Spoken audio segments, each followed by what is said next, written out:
one with wind and cloud.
A blade embraces its duty, as a jeweler cherishes their gems.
a deep breath, as if you're about to blow up a huge balloon. Exhale all your sleepiness into it, and then, poof! It's now flying away.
Let's continue our chat here. Okay, so do you have any ideas on how we can investigate the sages, Nahida? Actually, I've already done a little bit of work on that. But for now, I want to hear your thoughts.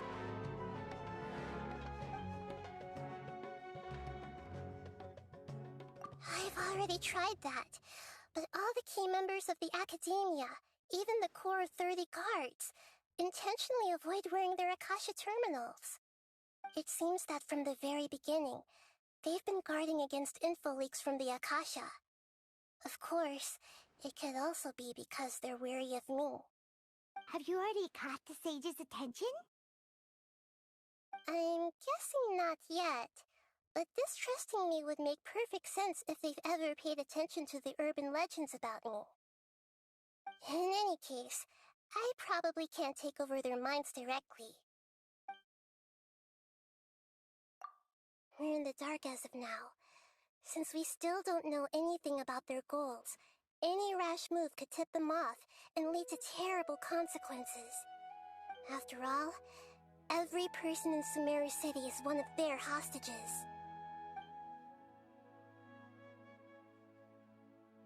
No way, that's too risky. You mean it'd be too easy to get caught? No, it's not that. We shouldn't involve innocent students in this. A single mistake could completely ruin their lives. Doing that would be ignoring the safety of my people for my own selfish goals. How is that any different from what the sages are doing? That's a good point. Spoken like the god of Sumeru.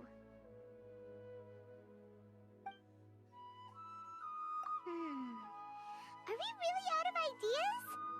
Nahida, you're super smart, so you already have something in mind, right? Don't keep us in suspense. Spill the beans already. According to a popular theory from the Vahumana Darshan of the Academia, rejecting impractical motions at the beginning of a planning session will give more weight to the actual proposal. Okay, but aren't you the god of wisdom? You don't have to use that kind of gimmick to make us take your ideas seriously. Well, I've been thinking that if I can't directly possess the leaders, and if I can't get ordinary people involved, then I should find someone who's already involved, but hasn't decided to side with the sages. You're saying we should recruit a spy? That does sound like it could work. Oh, before coming back, we met someone named Alhaitham. He seems like he acts alone, and he likes doing stuff behind the Academia's back. They probably aren't in cahoots.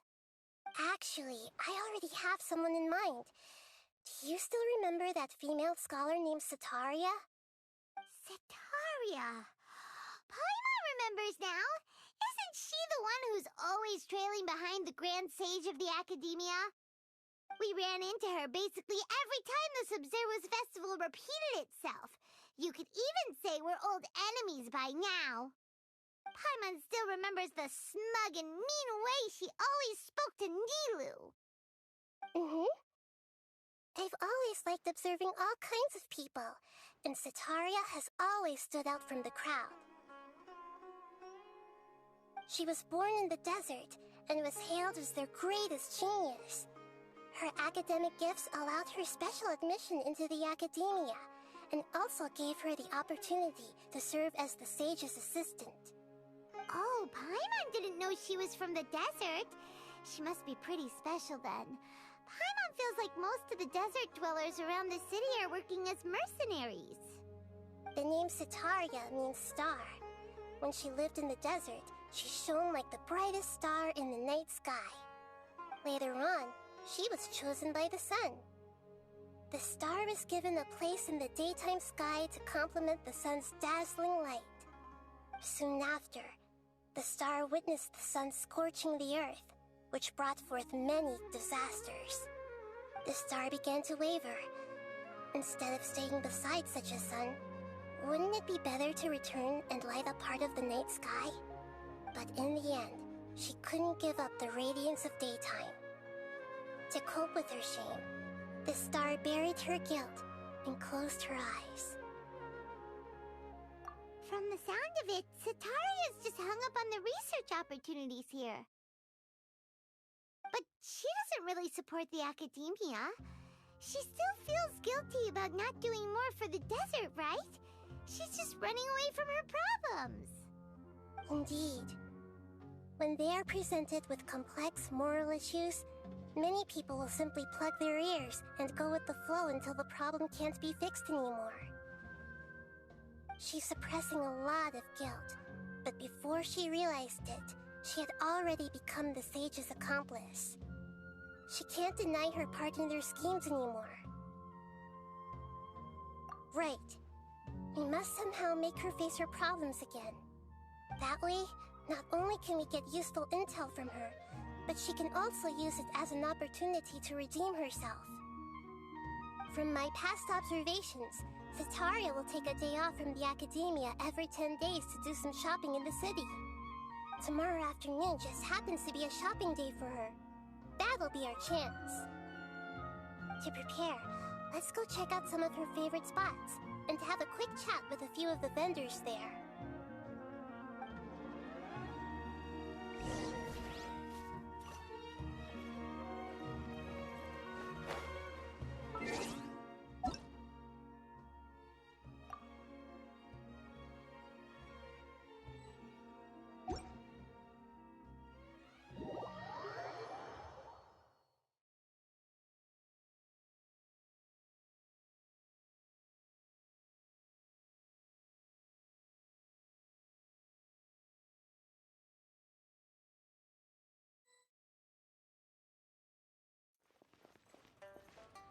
Yeah.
First, get into position like this, then move like that.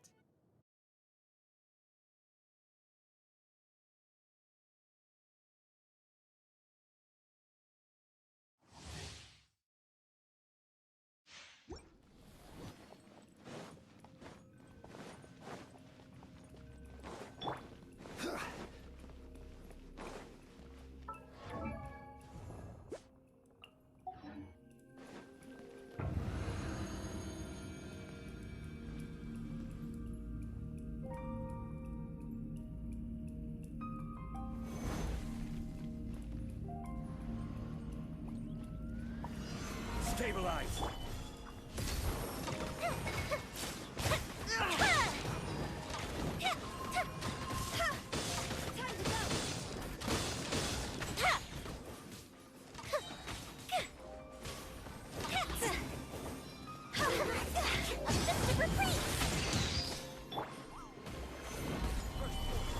Feel this ancient power. Hazard!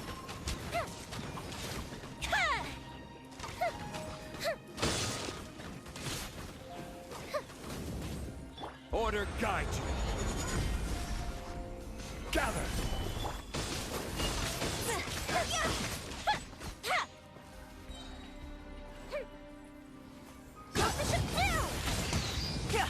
Time for a light show!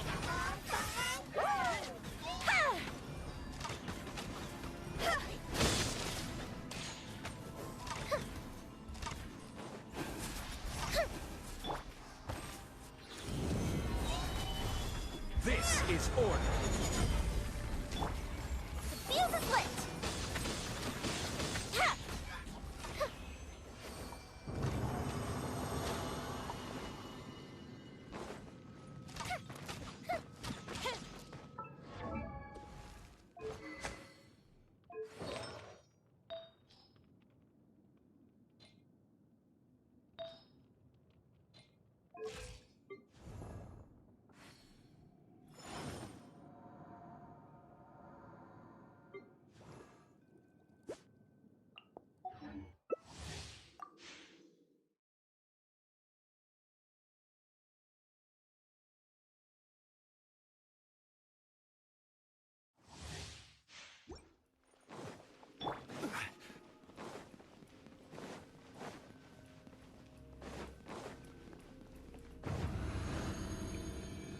Quake!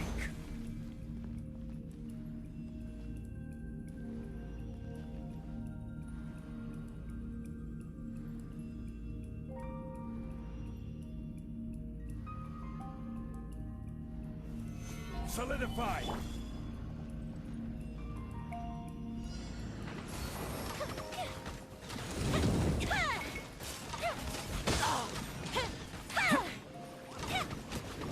Witness a great undertaking.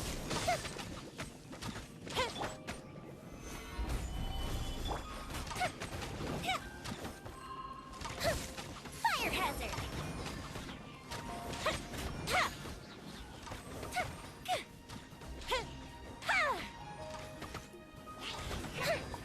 A festive reprise!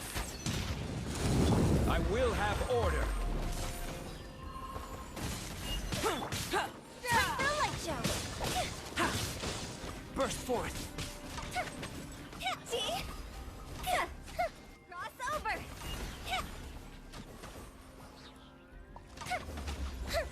Live. Stabilize. Order guide you. Fire hazard!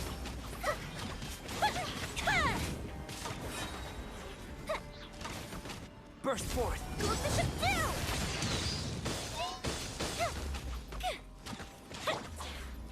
Gather.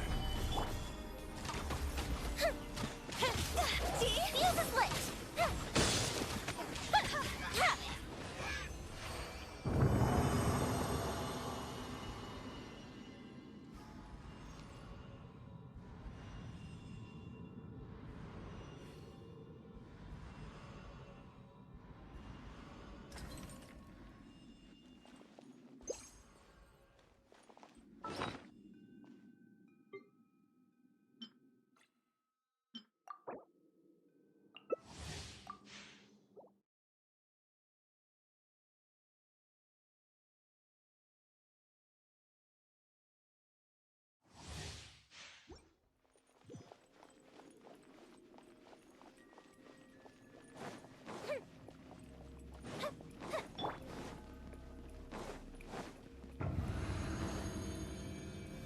Stabilize.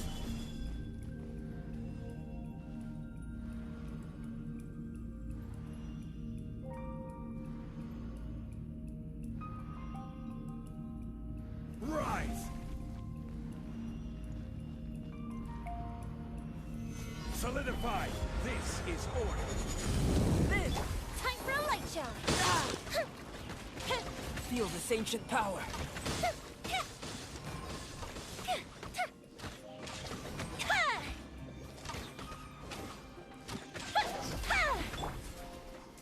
Stabilize! Higher, higher, hands on fire! The fuse is lit!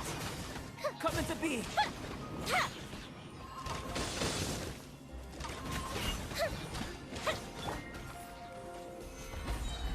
I will have order! Uplifted reprise! Burst forth. Time for a Moment lecture. of birth.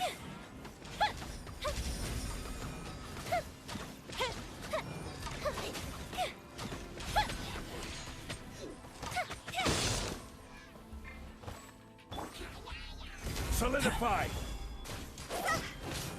This is order!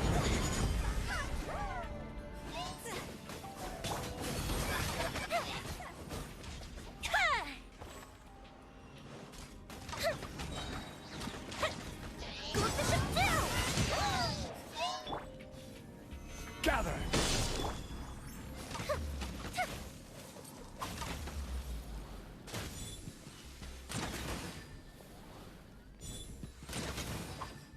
Fire hazard!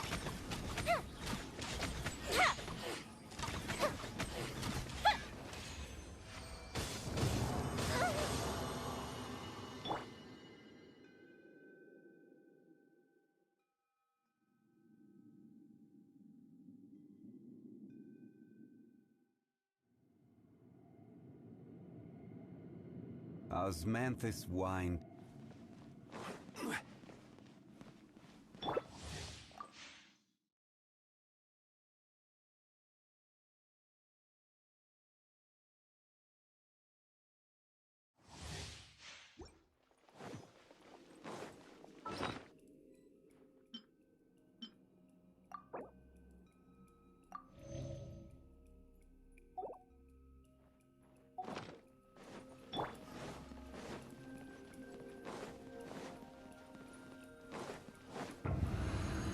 Crumble!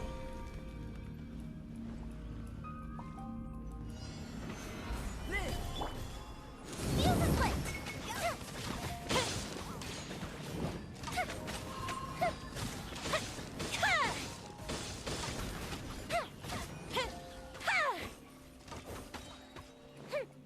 Uplifted reprise! Burst forth. Order guide you! Feel this ancient power. Solidify! Fire hazard!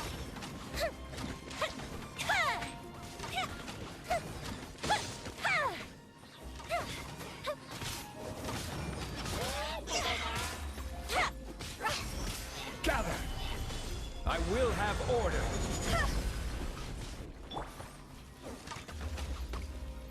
Cool the ship down! The fuse is lit! Live. Witness my great undertaking.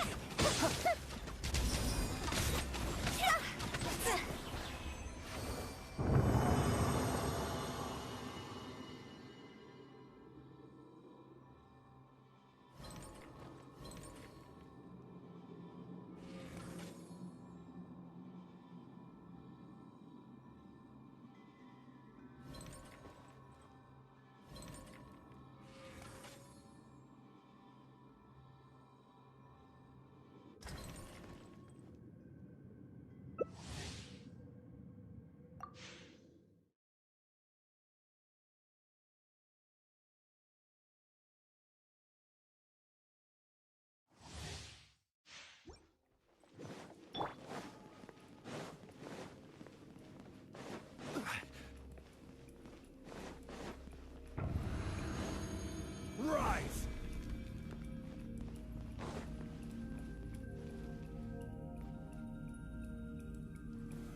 Solidify! This is order!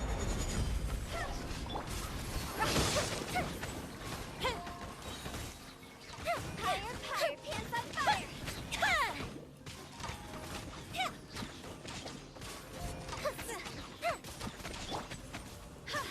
Stabilize! Fireworks! this ancient power.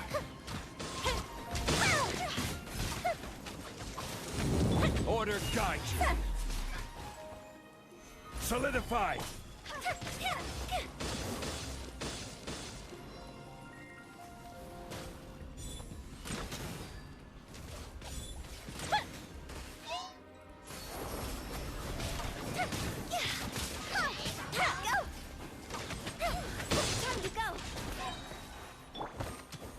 Stabilize.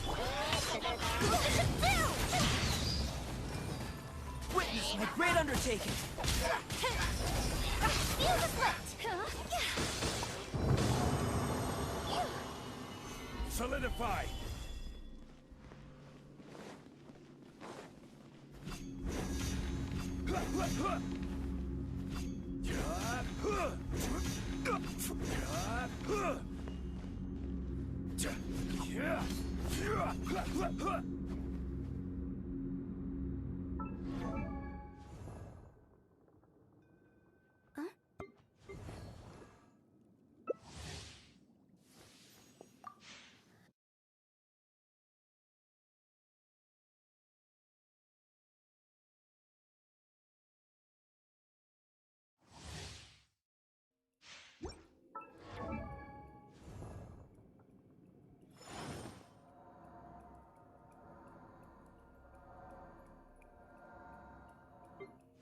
Osmanthus wine tastes the same as I remember.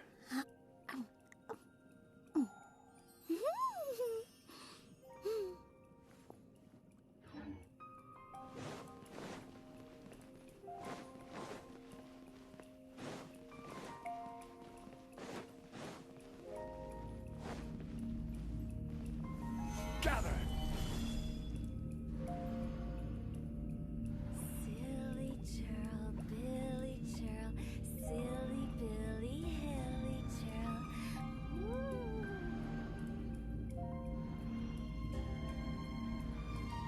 Every journey has its final day. Don't rush.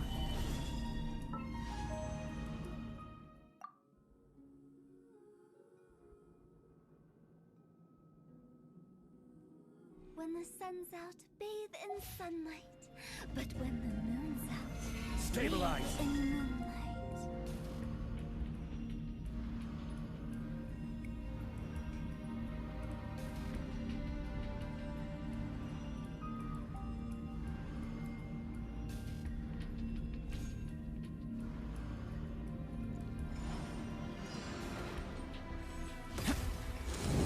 Gather.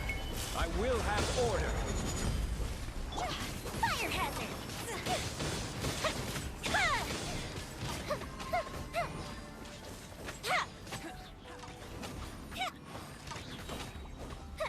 Feel this ancient power. Fireworks!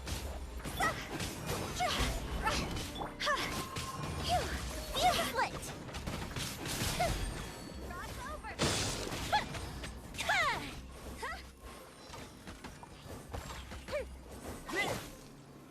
Solidify.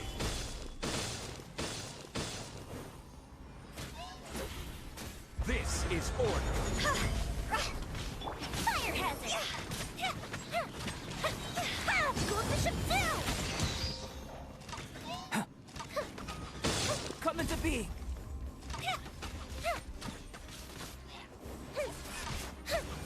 Moments of birth.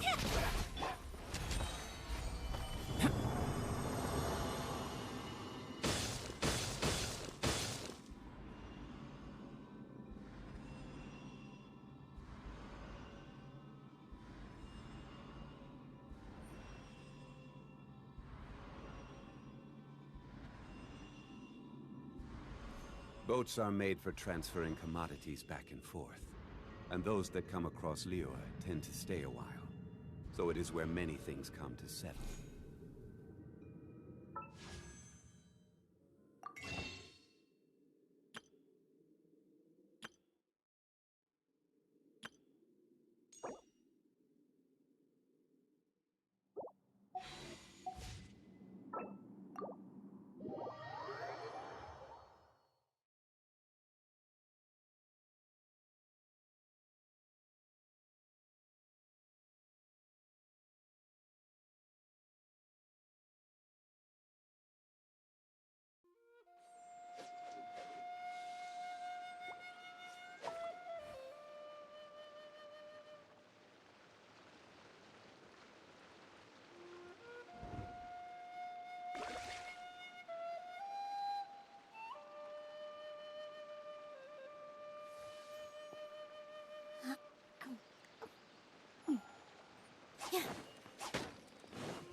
deep breath, as if you're about to blow up a huge balloon.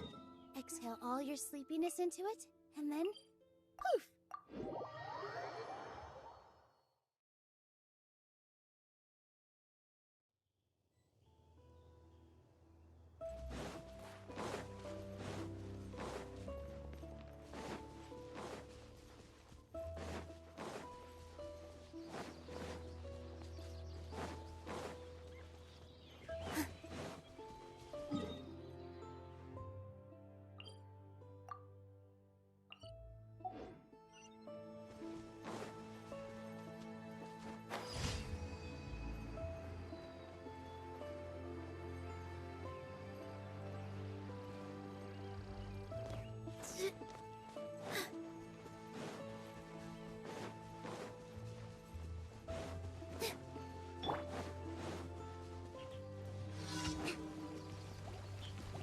Allow me! A brash maneuver! Positions! Ha! Yeah! Yeah!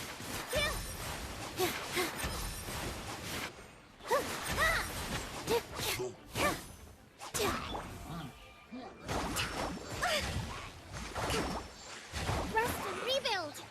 With all my strength! Oh no!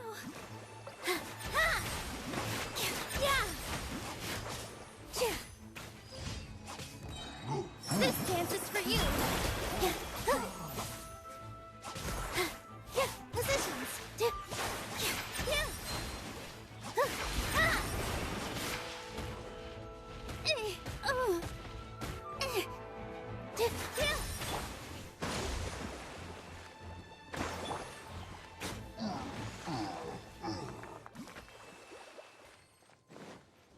Here! Yeah!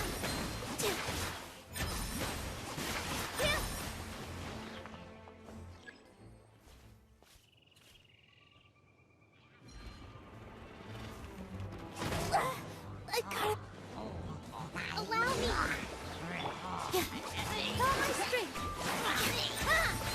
Dance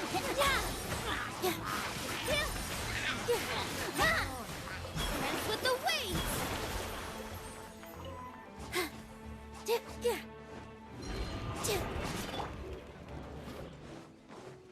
Hold the line! Torrent, bring refuge!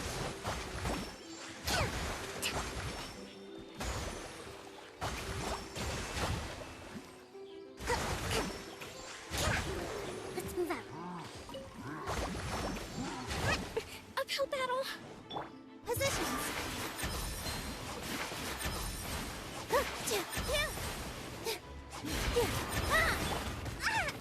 A brash maneuver!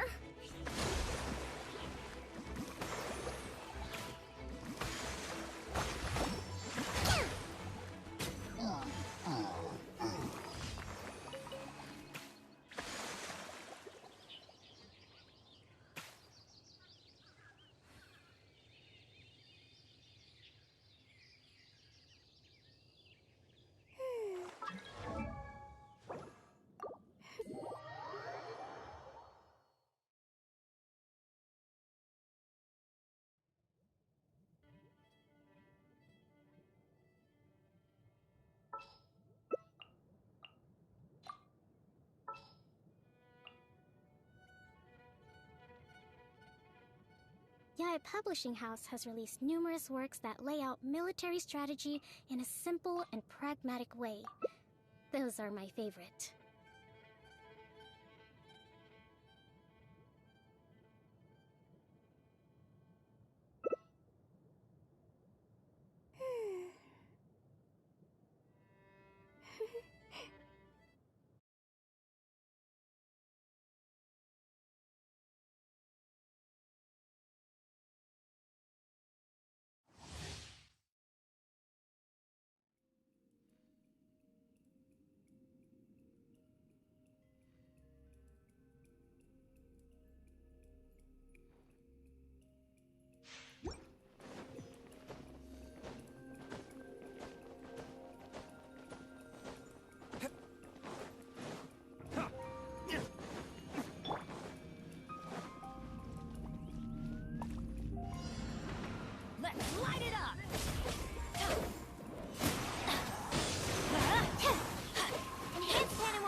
to be! Burn!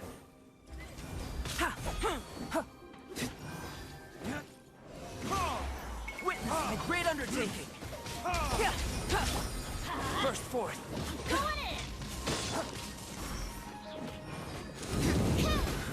Animal Tech 63 away. Live! Burst forth! Verdict is... Moment of birth!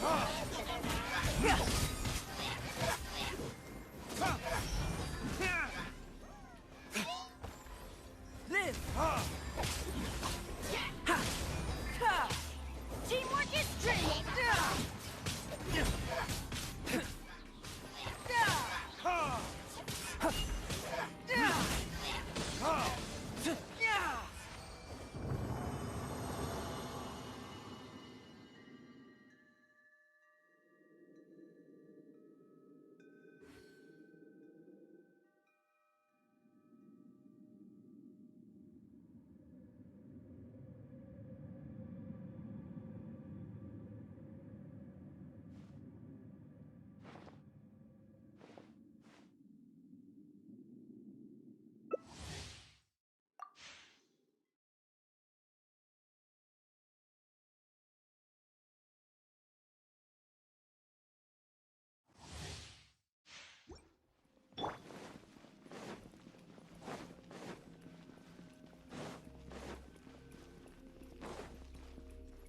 Off we go.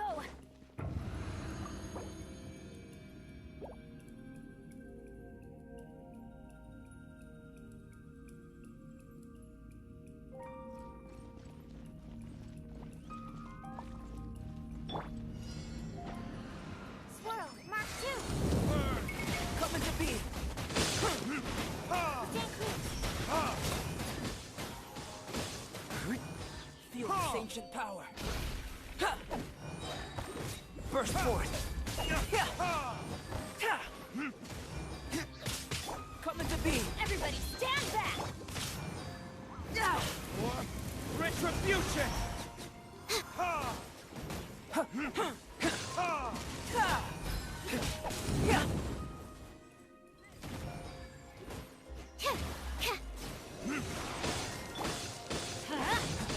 Burst forth!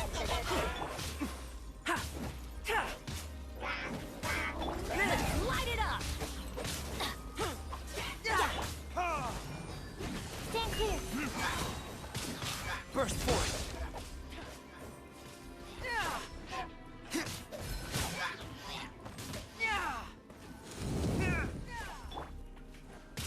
Teamwork is strength. Animal Tech 63 away.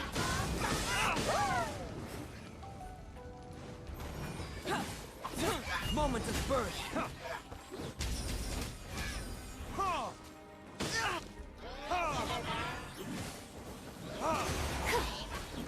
Coming to be!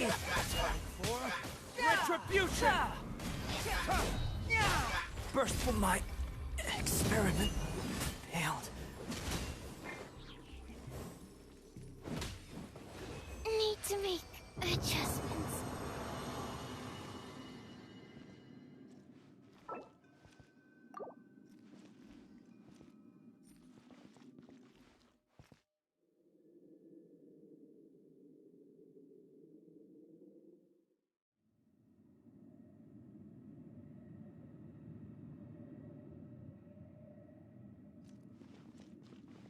Adventure time.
first get into position like this, then move.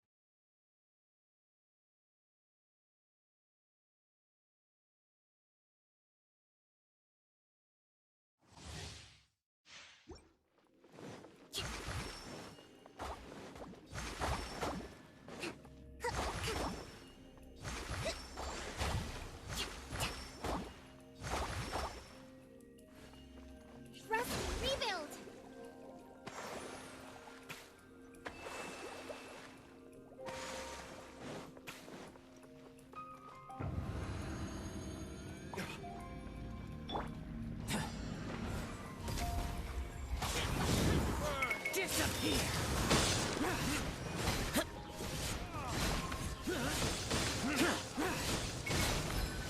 Worthless! Here! Foreign! Worthless!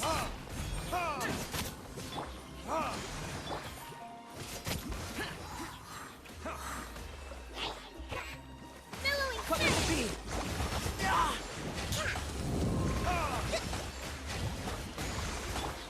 Foreign! Evil conquering! Worthless!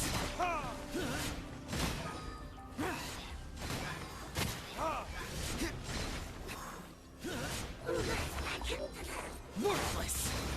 Useless! Feel this ancient power! Hold the line!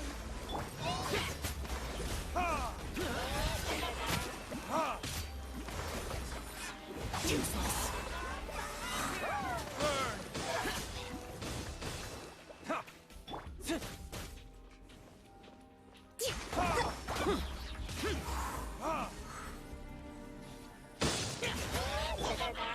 Burst forth! Rebuild!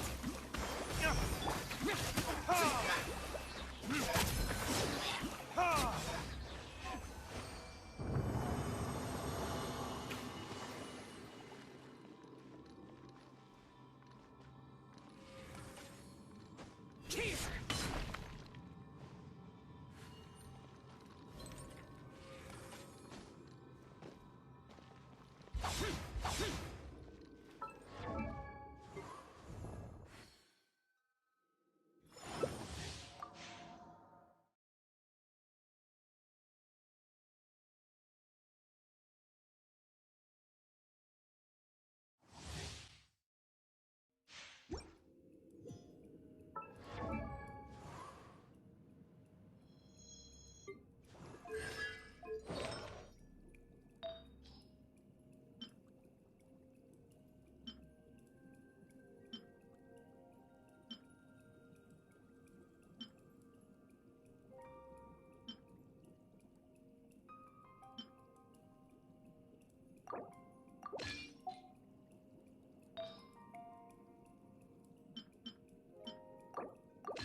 Allow me! Worthless!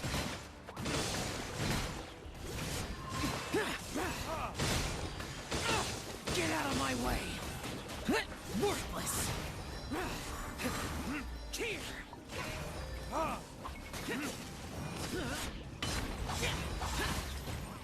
Witness my great undertaking! Evidence of defeat!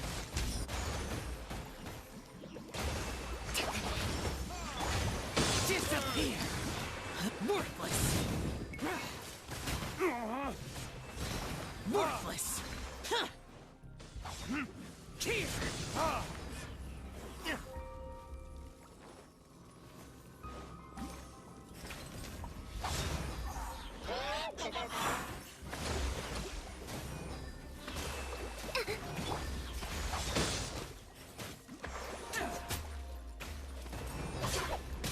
Time for retribution! Lament! Moment of birth! Worthless!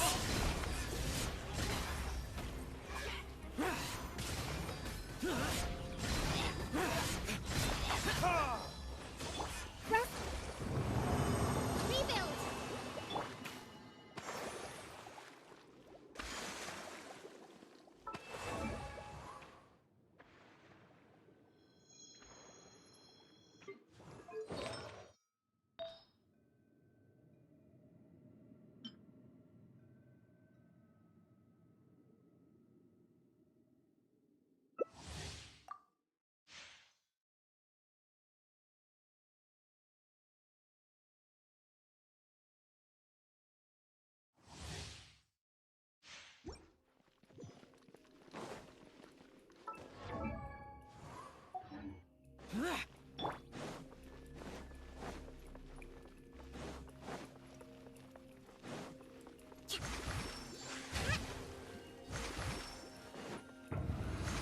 Let's move out.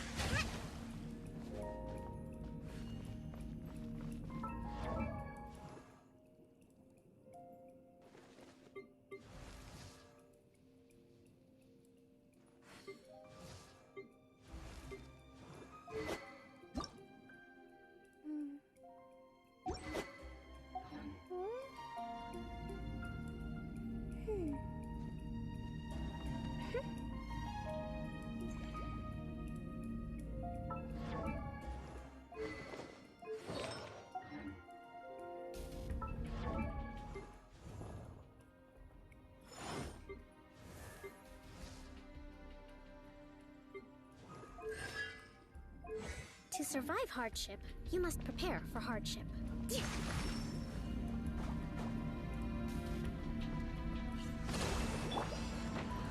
First point!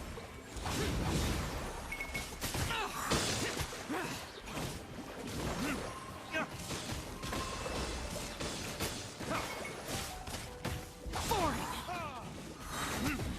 Disappear! Here!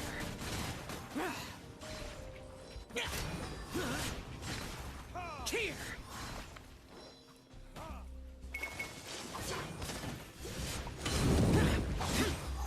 Feel this ancient power! Billowing surge! Verdict is...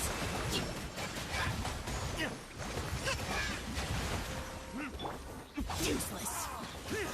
Lament! A miscalculation! Here!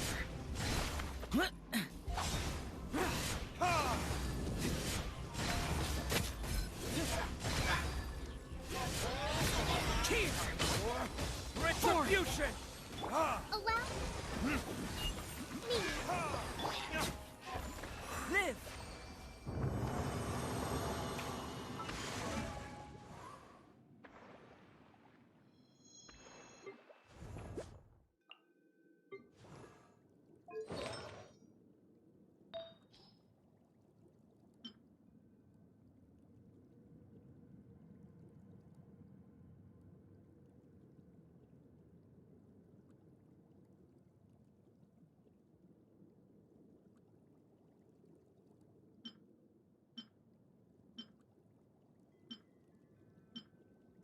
The damned will sooner die again than lay a hand on me.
breath, as if you're about to blow What a up a view. huge balloon. How about a quick Exhale break all so your I... sleepiness into it, and then poof! It's now flying away.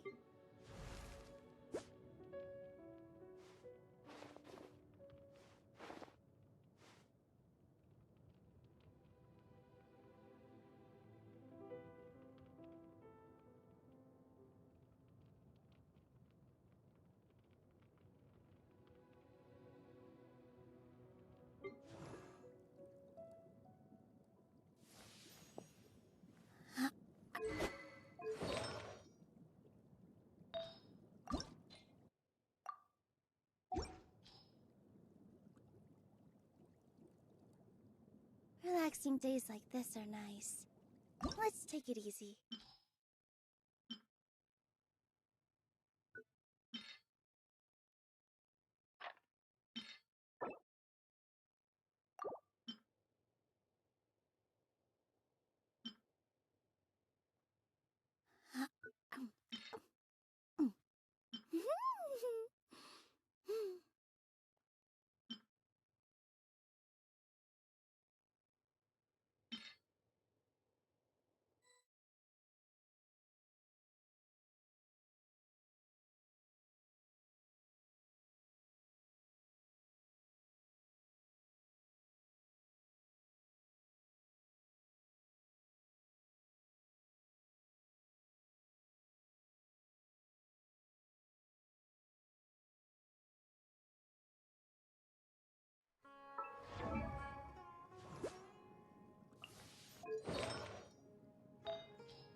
This should be Sataria's favorite fortune-telling spot. So should we ask the fortune teller about Sataria? No, I already have enough information on Sataria. The most important thing now is for you to pay attention to the vendor's talking style and key characteristics.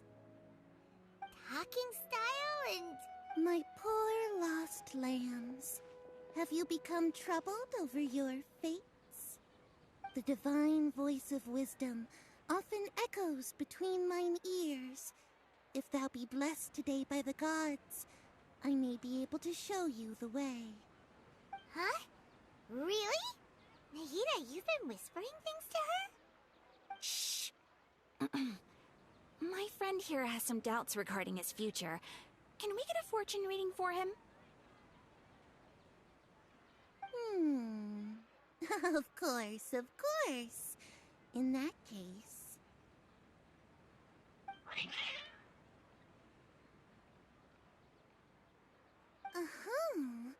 It would seem that Harut and Marut are quite wary of you. Perhaps, at some time in the past, you have somehow offended the gods. Only mocking the god of Animo, questioning the lord of Geo's financial savviness, and brawling with the god of Electro. Do those count? Oh, nothing. Go on, pick an aspect for her to divine. prospects. No problem at all.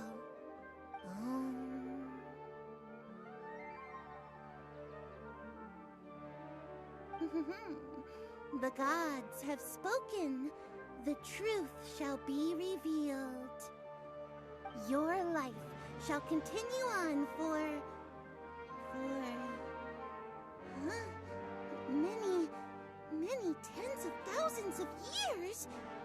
Impossible. Harut, Marut, did you two spoil my divination? I've never read a fortune so absurd.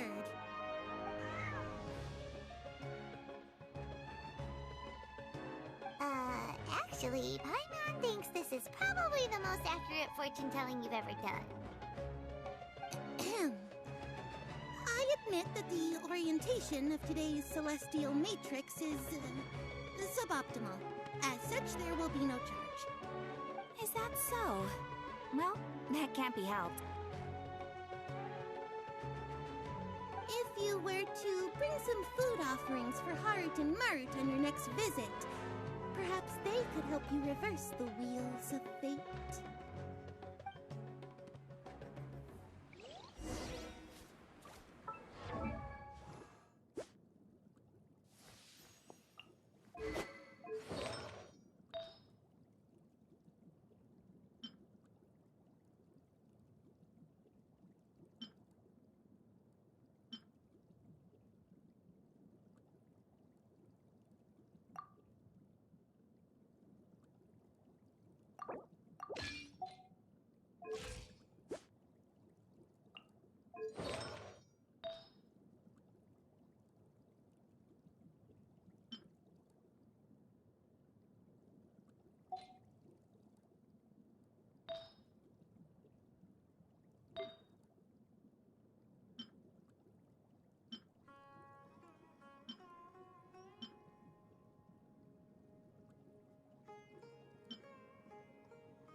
Is this another one of Sataria's favorite stalls? Yep, it belongs to a king. His father helped Sataria a lot when she first moved to Samari City, so she still comes by whenever she has time. When I start talking with him, listen carefully to the details of our conversation. Ah, dear customers, would you like to look at some pottery? We caught wind of your great craftsmanship, so we specifically came to take a look. Oh, I recognize you. Aren't you Miss Catherine from the Adventurers Guild? Sounds like I'm in for some big business. Speaking of, where did you learn this trade? I suppose you could say it all started with my dad. He's a mason by trade, but I picked up an interest in clay while apprenticing for him. After that, I began making pottery by myself in secret, and I simply changed trades when my works turned out well. Although it's a pity that I'm no longer making much use of the knowledge provided to me by the Akasha. That's nice. You're making a living doing something you love. So is your father still working as a mason? Oh no, not anymore. A few years back, he fell from a roof and broke his leg. Since he had already saved enough Mora over all these years, he's just enjoying the retired life in Port Ormos nowadays. I see. We wish him peace and happiness in his retirement. I'll have someone in charge of logistics at the guild come by another day for some goods. We'll leave you to it. Take care now. No problem. Rest easy, all our goods are sure to meet your every need.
this should be our final stop. Sataria's always thinking of this restaurant when she's working at the academia, so she always comes by whenever she's out in the city. Nahida, you've really thought of everything! It's my duty to protect Samaria's citizens, after all. Hi there. I feel like I've seen you down by the docks before. Huh? Sorry, I don't quite remember. If I recall, you were having a discussion with someone about shipbuilding at the time. Ah, that's right! I've always been really interested in feats of marine engineering. After all, I grew up in Liyue Harbor and spent my entire childhood staring at the ships going in and out of the port. I came to Sumeru to study, but failed to make it into the academia due to my lack of talent. But I'm still discussing all kinds of problems with different scholars, and I'm continuing to study and perform research from the restaurant's basement. I'm sure I'll get into the academia after their next round of exams. What an admirable spirit for learning. Amazing! Sure, but you'll find hardworking people wherever you go.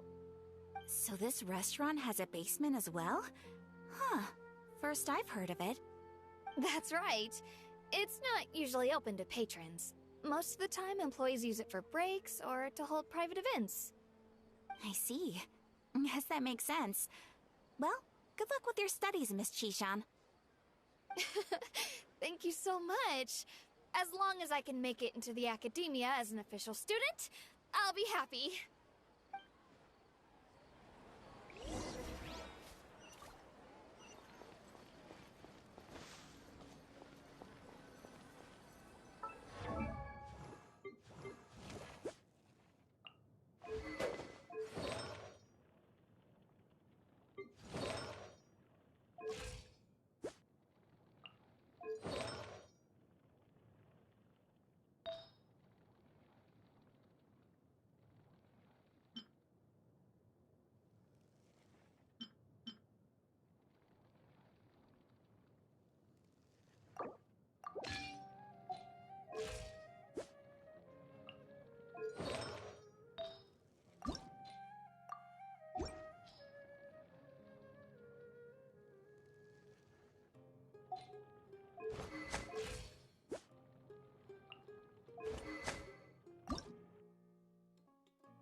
So, was that everybody?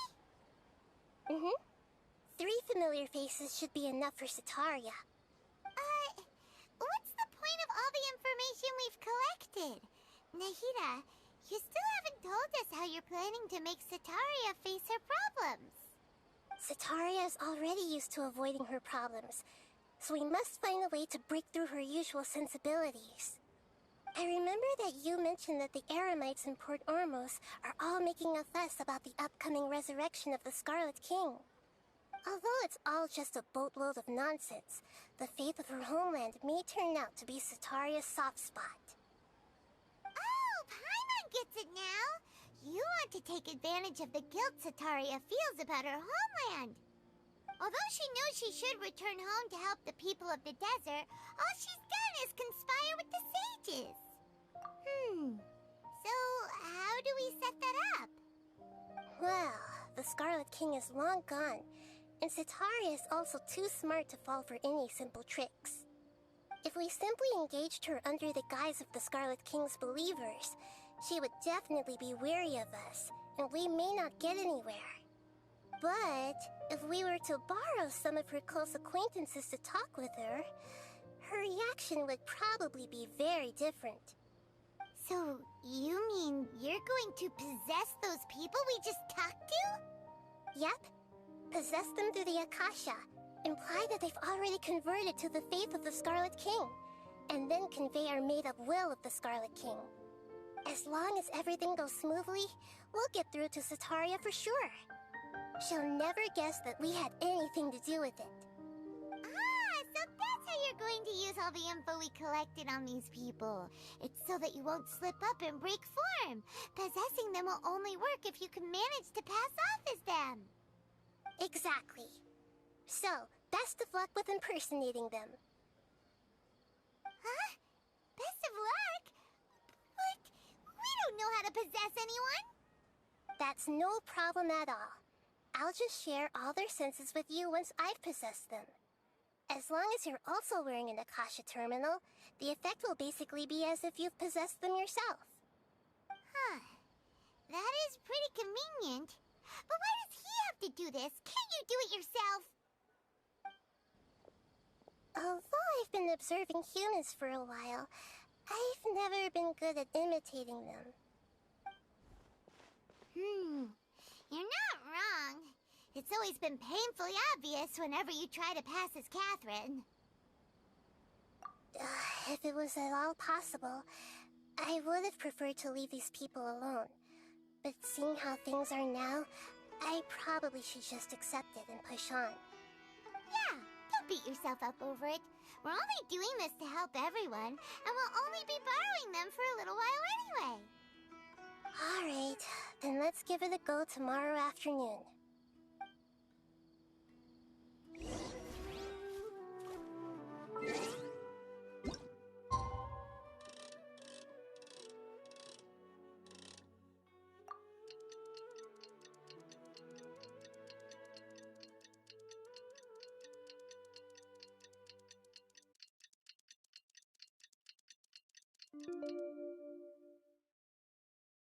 Take a deep.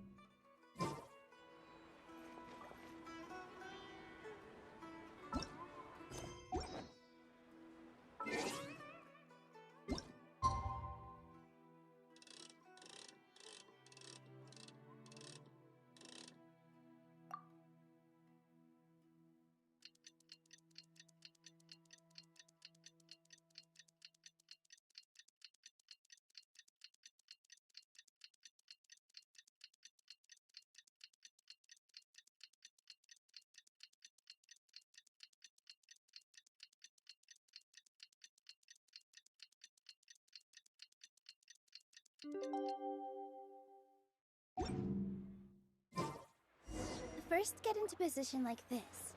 Then move like that. Yep, that's it.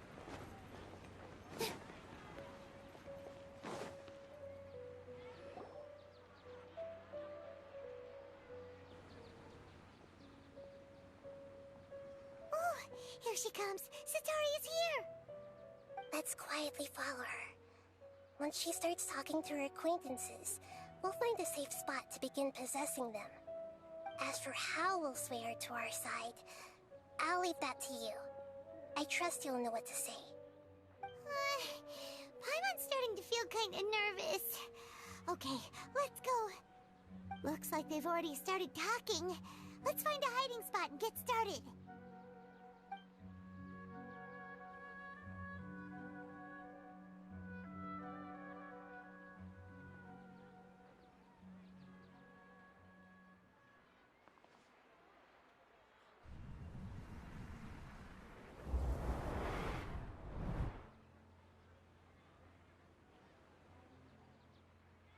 That's right. You really can't force anything when it comes to love. And besides, everyone around me has a very different background and outlook. Are you still listening to me, Nabia? Oh, of course I'm listening. You were talking about troubles with your love life, right? I heard everything you said. Okay then. You just seemed a little distracted for a moment there.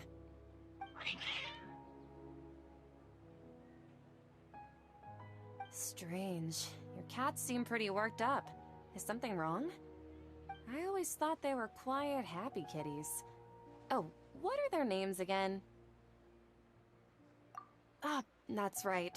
They're just little darlings, aren't they? Harut and Marut. Ahem.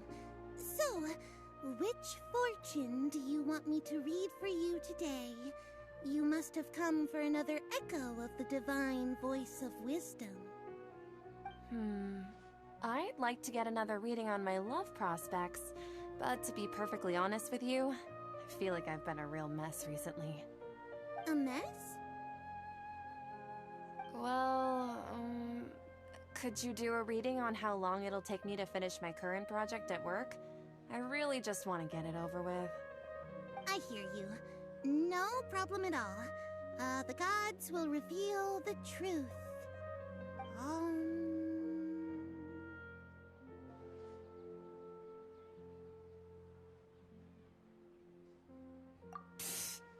Sorry, your new laugh is just so hilarious. I couldn't help it. Oh, please pay no mind to those kinds of details. The gods are asking, Setaria, why haven't you gone home? Why haven't I gone home? Do the gods really know everything I've been thinking about? Setaria, why don't you just go home? It's a demand now instead of a question. The gods seem to be truly upset. I'm sorry. I know I failed the gods. Please pass on my most sincere apologies and ask for their divine forgiveness. And, if I may ask, Nabia, is there a specific god who's speaking to you right now?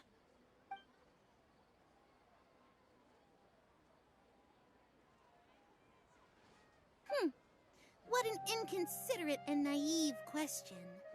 The god who is speaking to me is, of course, the wisest and mightiest of all, the Scarlet King. The Scarlet King? No wonder he would make such a demand of me. Oh, wait a second. The Scarlet King passed away a long time ago. Even though news of the Scarlet King's resurrection has been spreading like wildfire, it's all just a misinformation campaign from the academia. How can the Scarlet King still exist in real life? What insolence! I am the Scarlet King's most loyal believer. Do you wish to refute his voice of wisdom? Oh, no. As a child of the desert, I am only reveling in his power upon learning that his divine glory has touched even this city. I will think very carefully about his demand of me. I'm sorry. I must go now. Wait!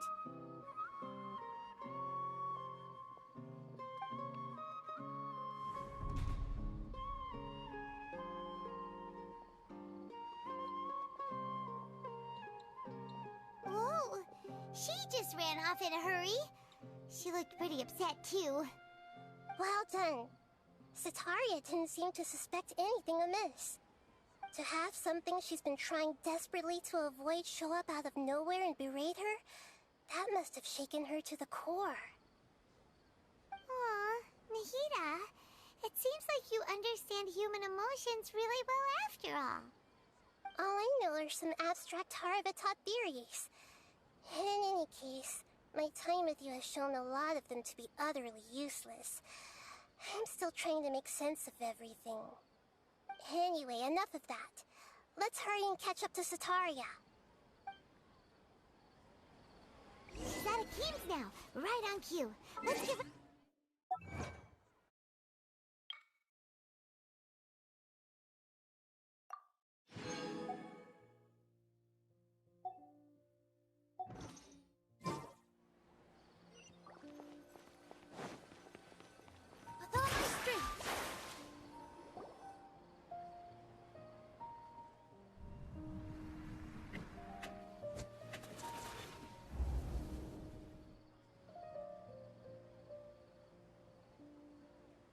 It's okay. I just got caught up in something. Oh, actually, didn't you ask me to help you look for work? What kind of work were you looking for again? Oh, right. Your old man's craft. How could I forget? Speaking of, how's he doing? Is he feeling any better? Oh, that's good to hear. I have been thinking a lot about him. If I could get some more time off, I'd love to pay him a visit. Actually, while we're talking about him, is he still living in Port Ormos? Yeah, he's been retired there for a while. If you could find the time, please write him a letter. Please pass on that recently, faith in the Scarlet King has taken root in Port Ormos and has begun to spread across Sumeru. He has a quick temper and has always been a devout follower of the Dendro Archon. I don't want him to get into a fight with those Scarlet King believers because of a difference in beliefs. Oh? So, who are you siding with in all of this? The Academia or the Scarlet King? I'm so jealous of you. You were born a child of the desert, yet you chose to betray the Scarlet King, and now you spend all your time with those crooks from the Academia. Akeem, you don't mean you've also become a believer of the Scarlet King? What's so strange about becoming a believer of the wise Scarlet King? In fact, aren't you the strange one? The one who still can't pick a side? Can't pick a side? Me? Whoa! Paimon had no idea you'd be so good at this! You really zeroed in on the issue and put it right in front of her. It might feel a bit overwhelming for Setaria. But once everything is over, I'll be sure to pay her a visit to her mind and explain everything. Anyway, let's keep going.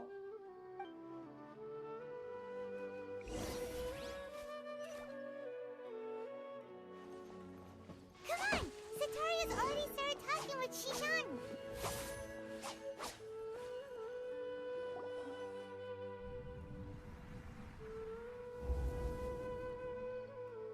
So, Shishan, have you noticed anything weird in the city lately? Like, as if someone was trying to preach to you about something? Oh, right. Speaking of strange things, I celebrated the Sub-Zerus festival so many times that I lost count. That was really weird. Wait, how could you be aware of that? That should be impossible. Nothing in the report indicated anything like that. Are you still failing to realize that the Academia's lowly tricks could never deceive all of Sumeru's citizens? Shishan, don't tell me that you've converted to the Scarlet King as well! What an absurd question. You make it sound like I should be ashamed for becoming a believer of the Scarlet King. In reality, shouldn't you be the one who is ashamed? You, who worked side by side with the Academia, and treated people as nothing more than experimental subjects? Please, please stop! Even now, Setaria's still trying to run from her problems. She can no longer justify everything to herself. Hey, she's trying to talk to the guards! What should we do? This is the most important part of all. Quick, get ready. Mercenary, you're a member of the Corps of 30, correct? Please help me pass a message to the Matcha right away. The situation in the city is getting out of control. Please, try to remain calm, miss. Tell me what's happening in the city. Heretics are infiltrating the city, and they've already converted many residents to their side. Heretics? What kind of heresy are you talking about? The Scarlet King! Many people I know have suddenly started believing in him, but he's long dead. It's impossible. Miss Setaria, nothing is impossible. You know my name? The Scarlet King is immortal, and all who defy him will one day pay the price. You must face the truth, Setaria. You tread a treacherous path, and the longer you ignore it, the tighter the Academia's grasp on you will become, and the deeper you will be ensnared. Child of the Scarlet King, never forget that the desert that belongs to you lies elsewhere. What's so strange about becoming a believer of the wise Scarlet King? In fact, aren't you the strange one? The one who still can't pick a side? What an absurd question. You make it sound like I should be ashamed for becoming a believer of the Scarlet King.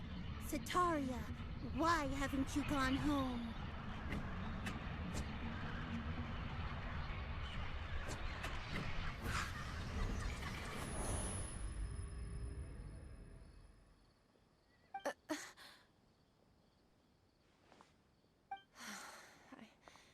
It seems that no matter where I run, I only keep finding more believers of the Scarlet King.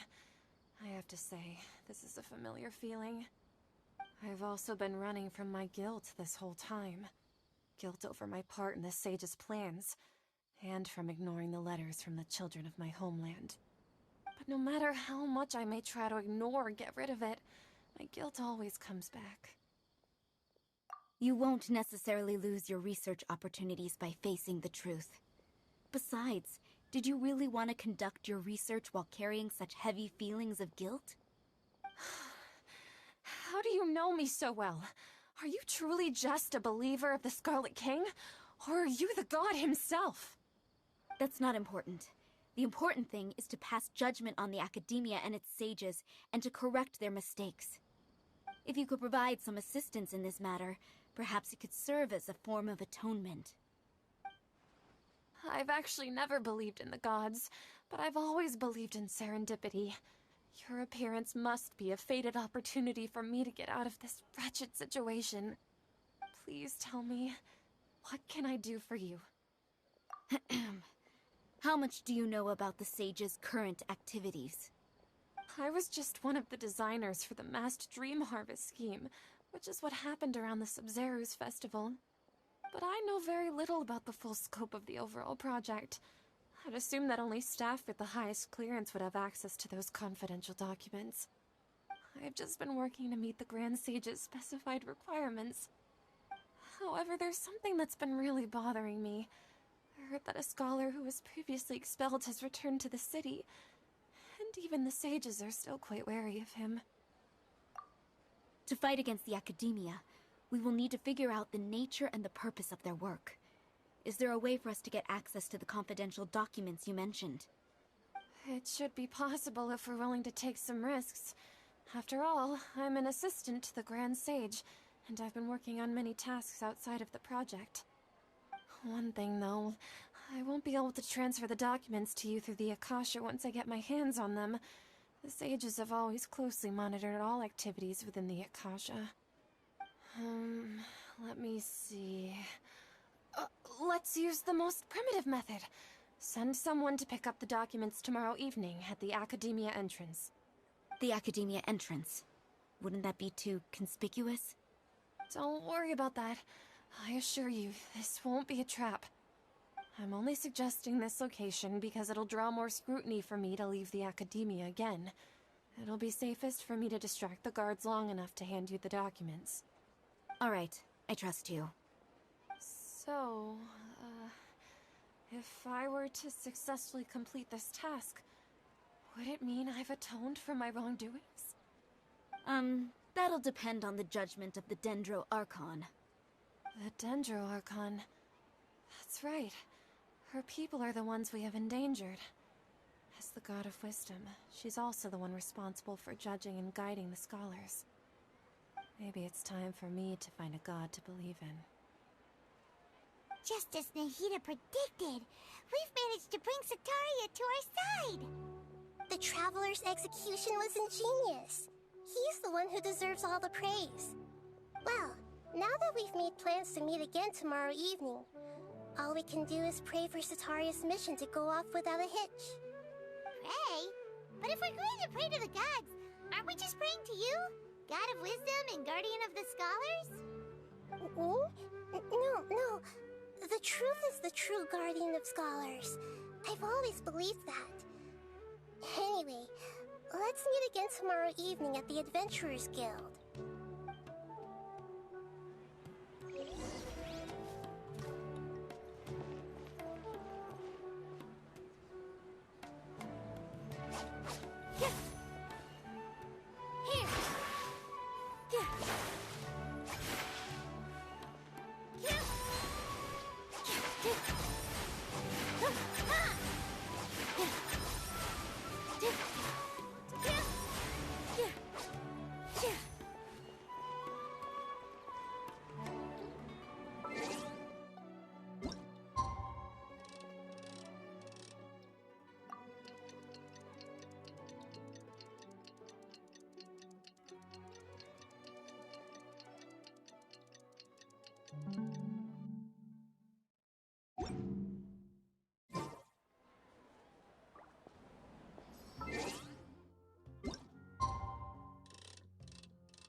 Catherine, right?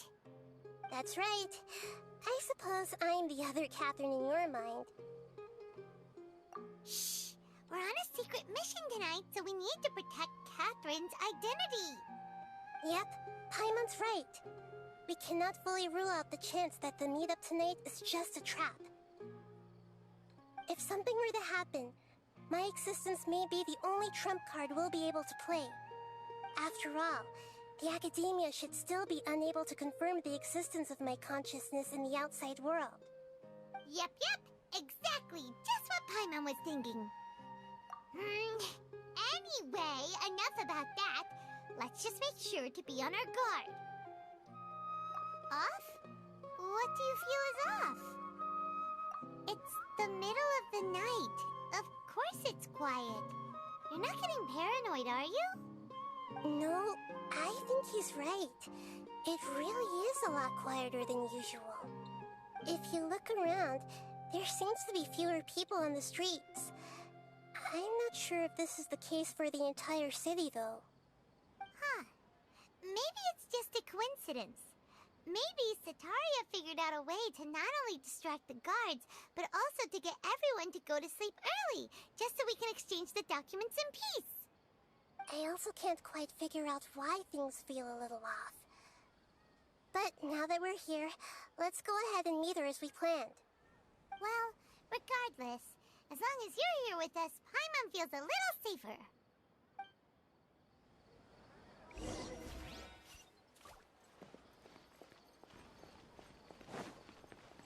There really aren't many people out right now. Let's hope it'll be this quiet in front of the Academia, and that Setaria managed to distract all the guards.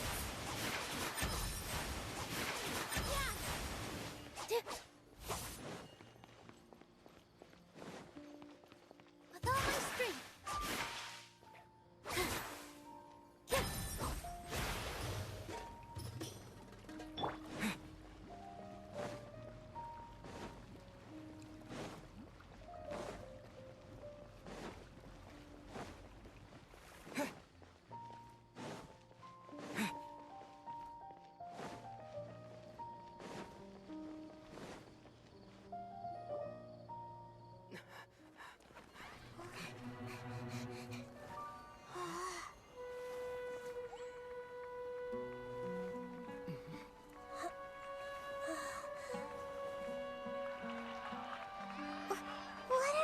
People doing here at this hour of the night?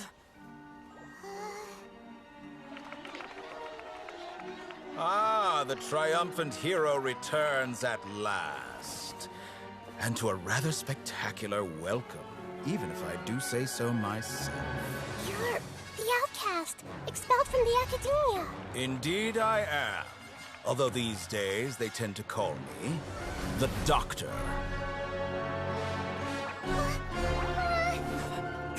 If you're looking for your researcher friend, she has already been taken into confinement. With some basic caution, she could have discovered the listening device on her person. Clearly, she lacks the degree of rigor expected of a true scholar.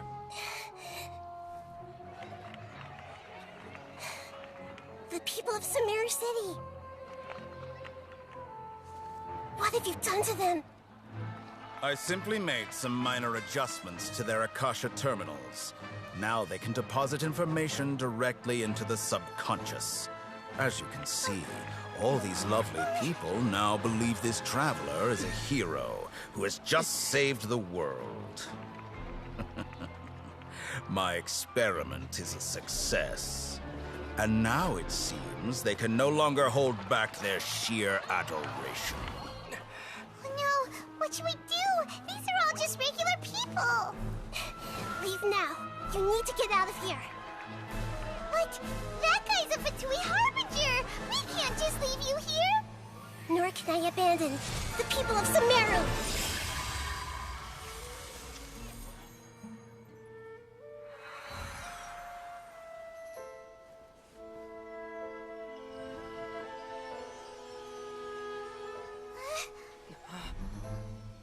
Don't worry. We'll meet again outside of the city.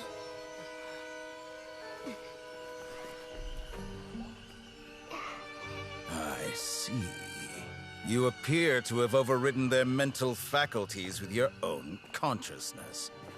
To possess such a powerful mind, you must be the god of wisdom.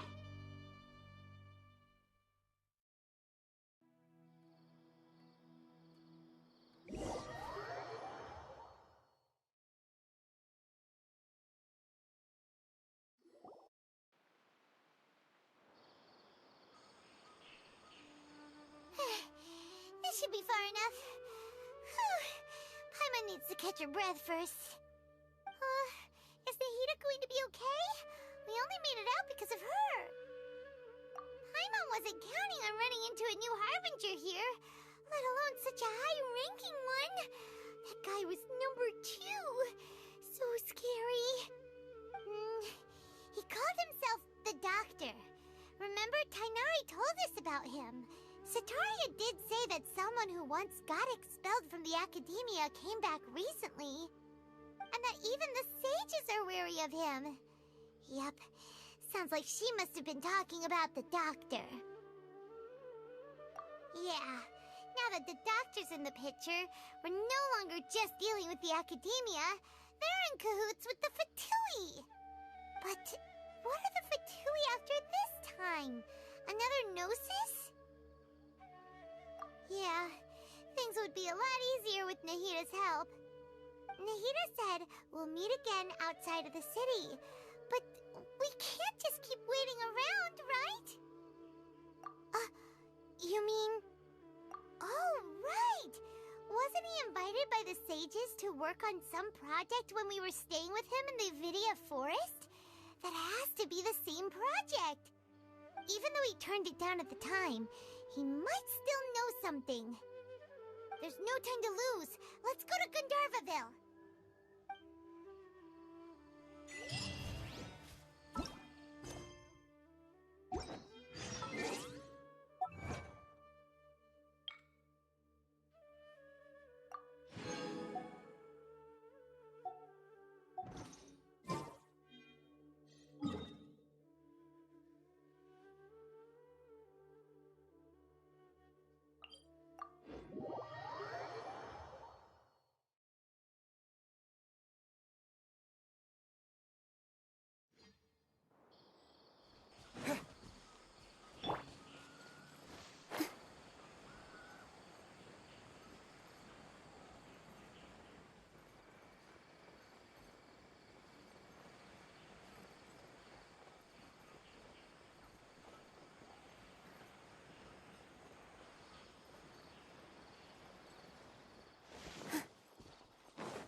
it right there.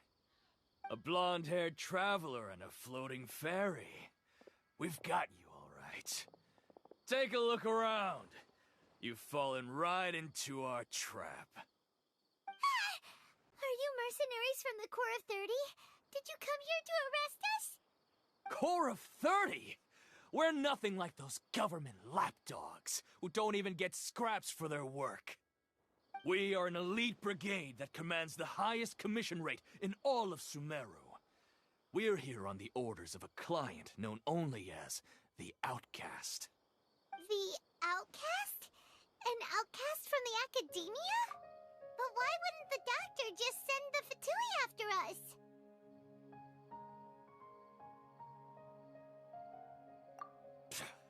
Still wasting time on idle chit-chat. We'll shut you up soon enough. You're up, Traveler! Following order. New punching.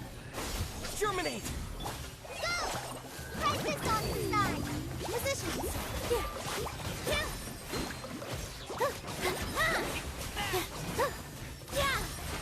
All eyes on me! I'll take my... Hold the line! Hi!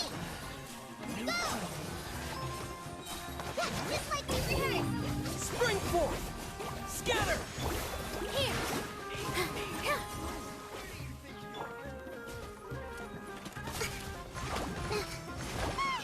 It isn't over yet! Here comes reinforcements!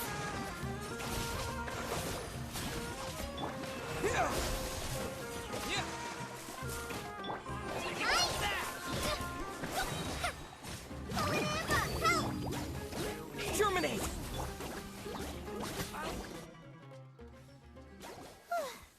That was pretty rough. Is that what elite mercenaries are like? Yeah, looks like we'll have to keep our guards up. But this doctor guy seems like a pretty tough opponent. He knew exactly where to set up an ambush.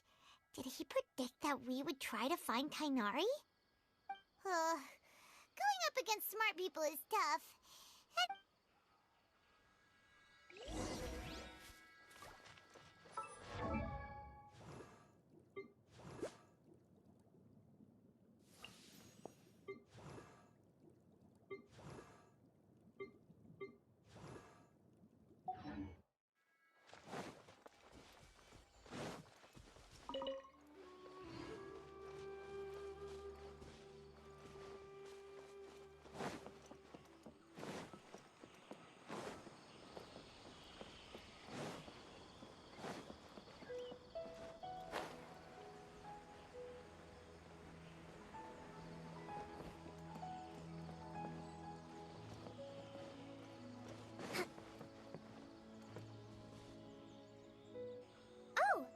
Traveler and Paimon, what are you two doing back here? Kale! It's nice to see you again! Are you doing alright? To be honest, I'm not doing too well. My Elazar has been progressing at a faster rate lately. I'm finding it harder to complete more intricate tasks. As a result, Master Tainari is taking me off the patrol schedule. He will only allow me to stay here and coordinate other people's tasks. Speaking of Tainari, did he go off on patrol? We're here to talk to him. Oh, Master Tainari? He just left the Avidia Forest a little while ago. He was headed to Pardis Di. He left? But isn't Tainari always saying that he never wants to leave the Avidia Forest? He even turned down the Sage's invitation. I thought it was weird too. Master Tainari always prioritizes his work as a forest watcher above everything. He almost never leaves his post. He left in a heart. No, I only found out that he left through a message he left behind. He also made sure to delegate all his tasks using a schedule. To leave in such a hurry? I'd guess he had something urgent to take care of. Master Tainari originally studied in the Amorta Darshan of the Academia, and Pardis Di is something like the Amorta's research base. Many rare shrubs and grasses have been planted there for research. I know that before he became a forest watcher, Master Tainari once spent a long time conducting research at Party's DI. A research base, huh? Gotta wonder what kind of research Tainari just decided to work on all of a sudden. Oh, we don't have a lot of time, so let's go look for him at Party's DI. Don't worry. I'm fine. I'm used to living with Elazar by now. If you run into Master Tainari, please send him my regards. Got it. Will do. See you later, Kale.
Wait!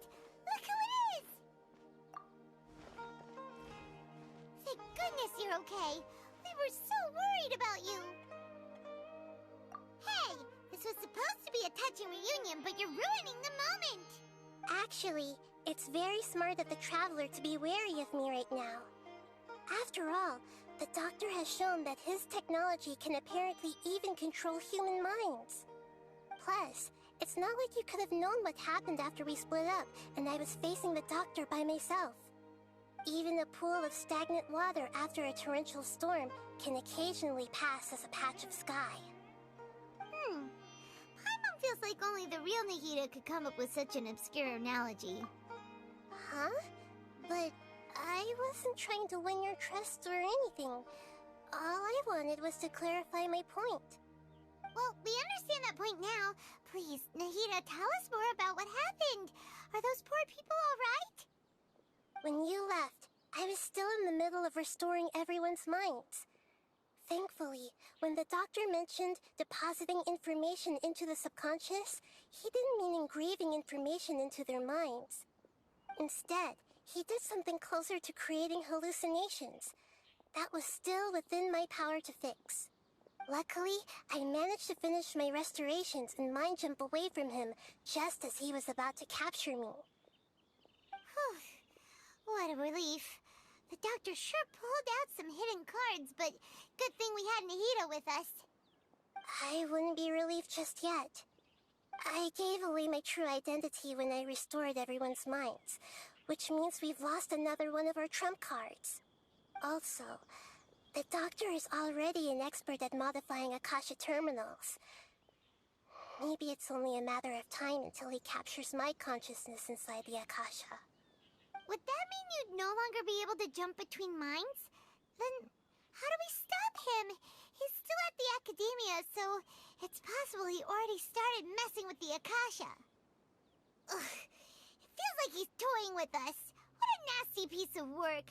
Plus, the Doctor's combat ability alone is apparently enough to make him worthy of being number 2 of the Fatui. We shouldn't give up hope just yet. Let's try to find another way to attack this problem. Actually, Nahida, how did you know we were trying to get to Party's DI? Have you been waiting for us? Yes, I have. I can see the Traveler's elemental energy, so I deduced your destination by looking at the direction you were moving in. You didn't come here for sightseeing, right? Did you find any leads? We're looking for a scholar we know. His name is Tighnari, and the sages once tried to reach out to him. Why don't you come inside with us and see what we can find? Okay, let's just hope we won't get him into trouble.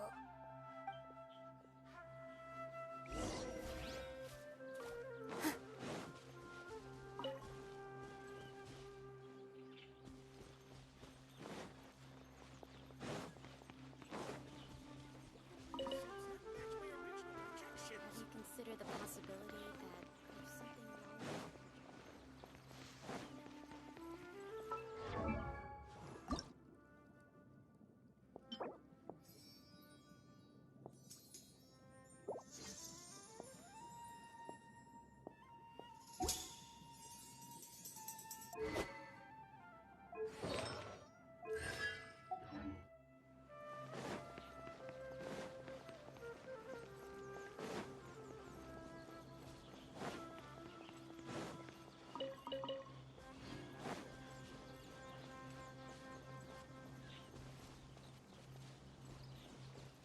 Scholars' lives seem to be pretty relaxed.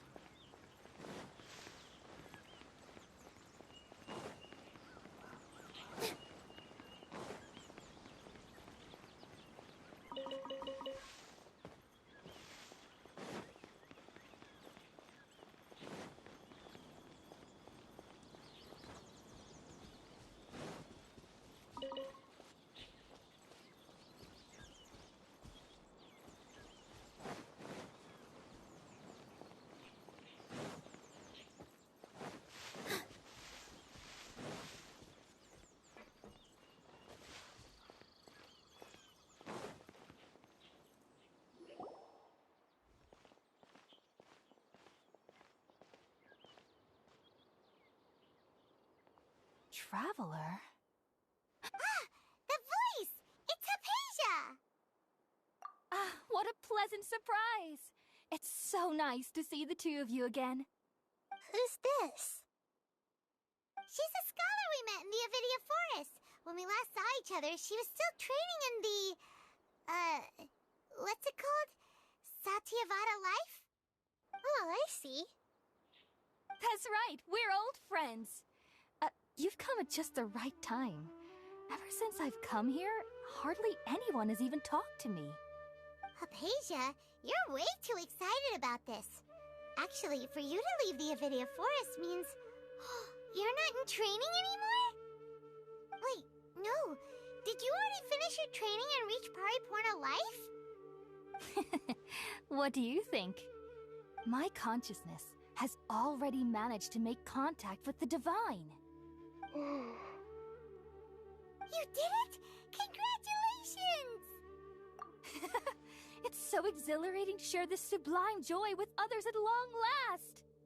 When my consciousness made contact with the gods, what a supreme and unparalleled experience that was! That sounds incredible! Oh, all right. Actually, please wait. I haven't forgotten my promise to you. Remember? I promised to help you understand what you saw from Irminsul once I gained deeper insights. My current self has not only gained true insight, but I can even help you establish a direct connection to the consciousness of the divine. You can do that? I've never heard of anything like that, but if you want to give it a try, I'll do my best to protect your consciousness during the process. Hold on. I brought some spirit borneal with me. This is still a crucial part of the ceremony. We're using that incense again? All right now. Hold my hand. I'll help you with... Okay. Ready?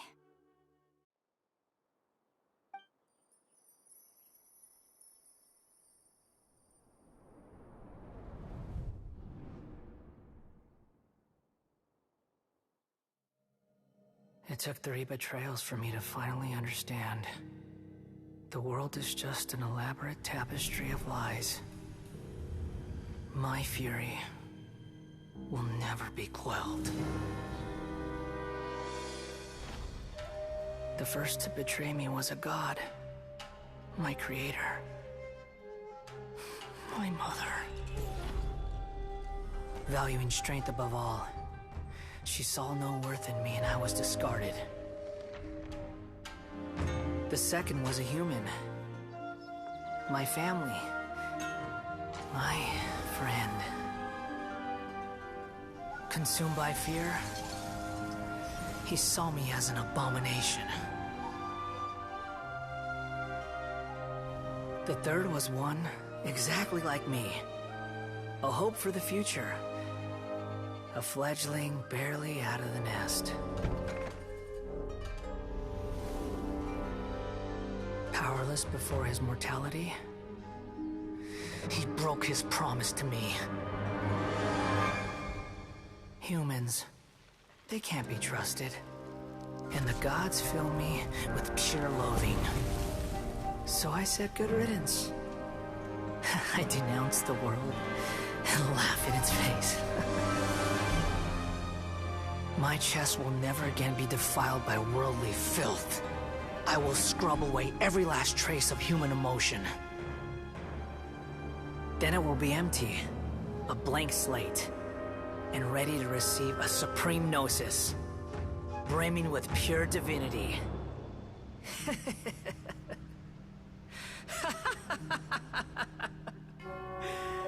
There is no need to fear. The pain will be brief. Your era is coming to an end.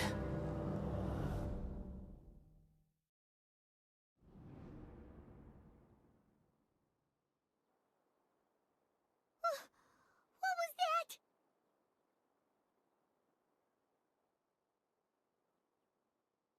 Did we actually just see the Balladier's memories? Everything matches what we know about him. But how is he connected to the divine consciousness that Hypatia was talking about? You saw it, right? You felt it, right? Such a majestic god! Such a noble will! Such sublime emotion! Alas, shame. If only that which beats within my chest wasn't a filthy mortal heart. Oh, great and merciful God! Please grant me forgiveness and salvation! Do you understand now? I'm afraid this is no Puripurna life, but rather... Ah! You! Why are you so mean to me? Why is everyone hiding from me? I found divine wisdom. Shouldn't I receive praise and honor? Haven't I uncovered that light in the darkness? Hypatia? That's how I always thought everything should be. Wait. Have I already lost my mind?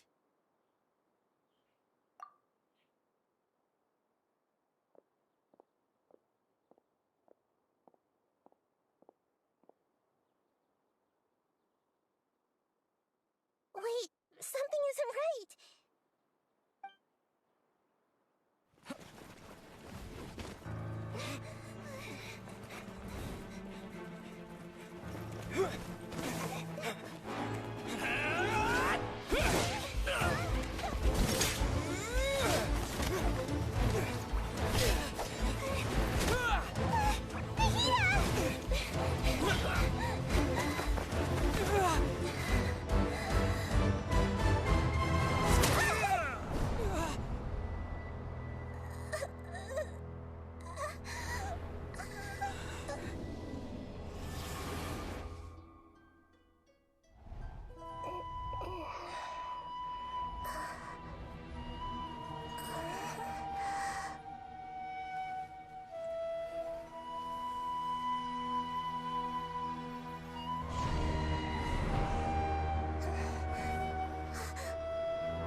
different. You're back! Oh, the Traveler's back? Nahida was controlling your body for a while. It seemed like she jumped over to you as an emergency measure right before the Catherine puppet was destroyed. After that, Tainari heard the commotion and came over. He helped us defeat the mercenaries and then he ran with us all the way here. What?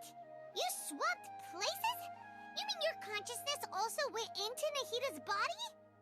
Wait, then where is Nahida's consciousness? Where is she now? I never imagined that an individual's consciousness could be transferred around like this. Had I not seen it with my own eyes, I would have never believed it. I don't think this can be achieved with current human technology. Also, while we were running, the consciousness in your body told me to pass on a message. She said, "The doctor has found a way to trap my consciousness, so I can't journey with you anymore.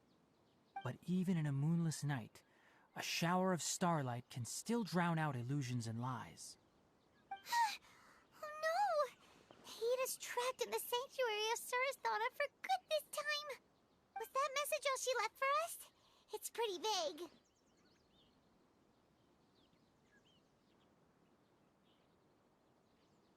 Oh, that makes sense. Since the doctor captured her, she won't be able to say anything without him knowing. She's being extra careful. Even in a moonless night, a shower of starlight can still drown out illusions and lies. Huh. Paimon knows the moon illusions and lies are from the alchemical divination at the Sub-Zero's festival. Didn't Nahida use a starlight analogy before? It had something to do with Sataria. Oh, that makes a lot of sense. Huh. Do you think Nahida was telling us to go find help in the desert? But she isn't with us anymore. Think we'll be okay? Paimon, you said Sanctuary of Surasthana. Does this mean that this Nahida you're talking about, the consciousness who was occupying the Traveler's body, is the Dendro Archon? Your guess is correct, but the situation's a bit complicated, so it's really hard for us to explain right now. That's all right. A scholar's curiosity doesn't need to be appeased right away. As for the complicated nature of the situation, safe to say I have witnessed that for myself. I've spent some time with you, and it looks like the Dendro Archon's also on your side, so I trust you. Thank you, Tainari. Oh, actually, we came here to ask you a question. What do you know about the project that the sages have been working on? Ah, that.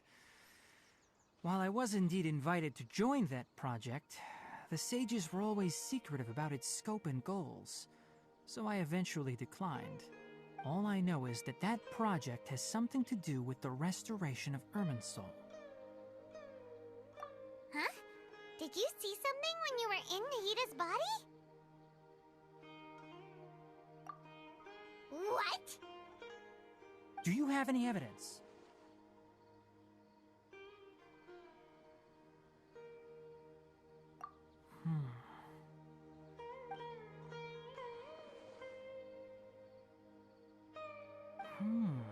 So that's what happened.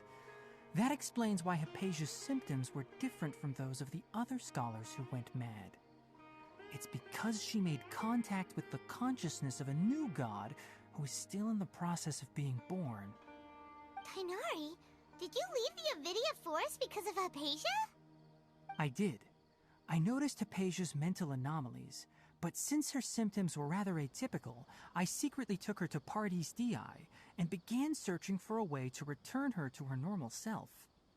If I didn't take action, Hypatia would have already been taken by the Matra to the desert, doomed to a life of exile at Aru village. Now that you mention it, I knew the Academia has never thought particularly highly of Lesser Lord Kusanali, but I still didn't expect them to do something as arrogant as creating a new god. Looks like I made the right decision by not accepting their invitation. The Doctor and the Balladeer. We have 2 Fatui Harbingers in Sumeru. Sounds like we're in for a bad time.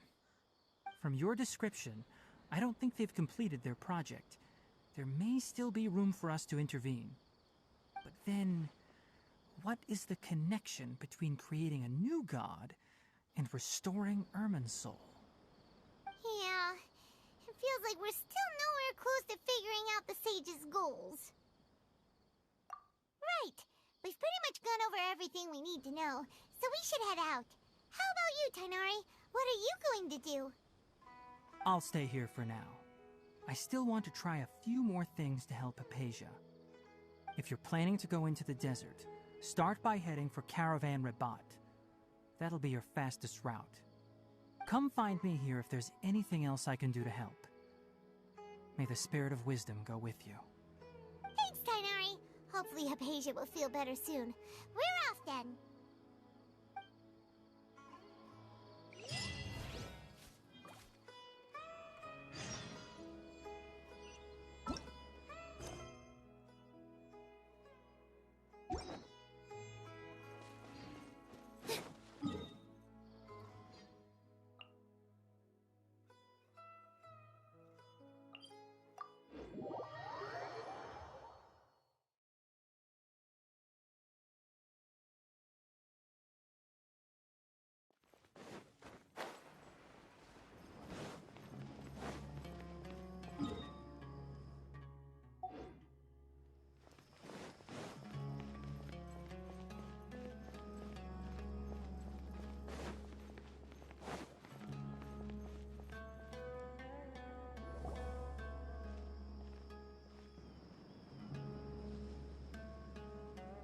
We finally made it to Caravan Rabat. It's pretty lively here. So, just past this wall is the desert, huh? Oh, wow. Paimon remembers hearing people call this the Wall of Samiel. It's made to block sandstorms from the outside. Oh, if it's this tall, it's gotta be the divine work of Greater Lord Rukkhadevata, right?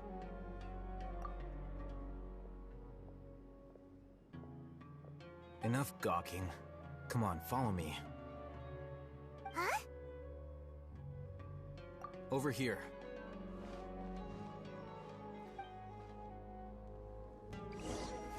Oh, Hatham went that way! Let's hurry up and follow him. Wonder what he's up to.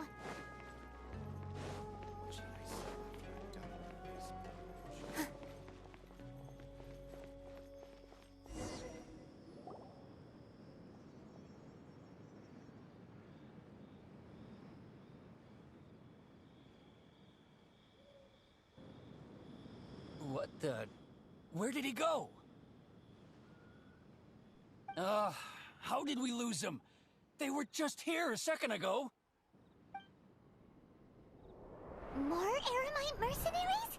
Who are they working for this time? Anyway, Traveler, it seems like we were being followed again. You were too careless. You should have noticed those hopeless amateurs trailing you a long time ago. There's no need to thank me. I've never cared to keep track of personal favors. All I did was correct a mistake I happened to come across. It's a habit I developed at the Academia. You really gave Paimon a scare, Al-Hatham. We never thought we'd run into you here. Last time we met at Port Ormos, didn't you say you were going back to the Academia? Wait, don't tell Paimon that you're here to take us back on their orders!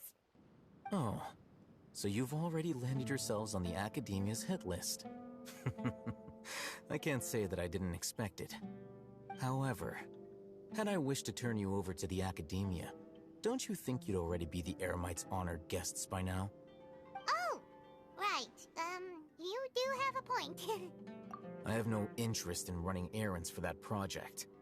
As a scholar, I've always belonged to the camp that promotes researcher autonomy. And these days, you're more fascinating than anything the sages can offer. Not quite. To tell you the truth, I'm still investigating the Divine Knowledge Capsule. Unfortunately, I've run into some difficulties. Everyone says the capsule originated in the desert and was eventually moved to Port Ormos. If I am to get to the bottom of this, I must understand how the capsule first came to be. Which brings me back to you, and why you're so interesting. The leader of Ain al-Ahmar used the Divine Knowledge Capsule right in front of you, and upon seeing him, your expression became perplexed, and you were lost in thought for quite some time. To have that kind of reaction, I think you must have realized something. Are you interested at all in sharing what you've been hiding from me?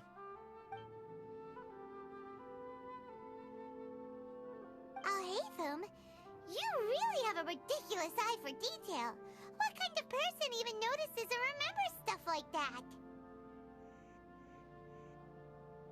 So that's your answer.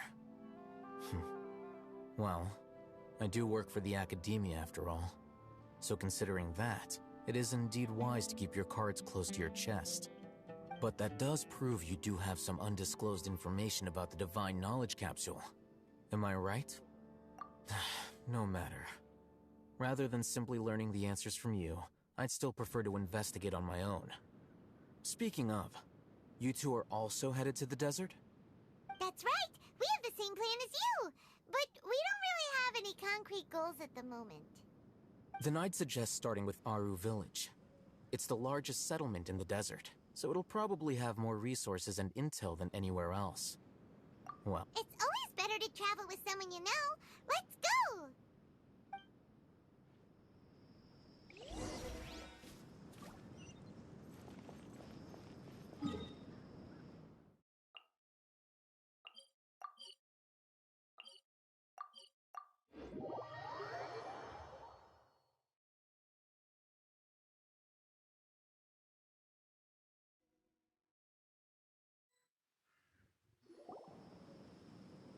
before us lies Aru Village, the safe haven of the desert folk. Whoa, this landscape is really something else. What a cool place! Let's go check it out!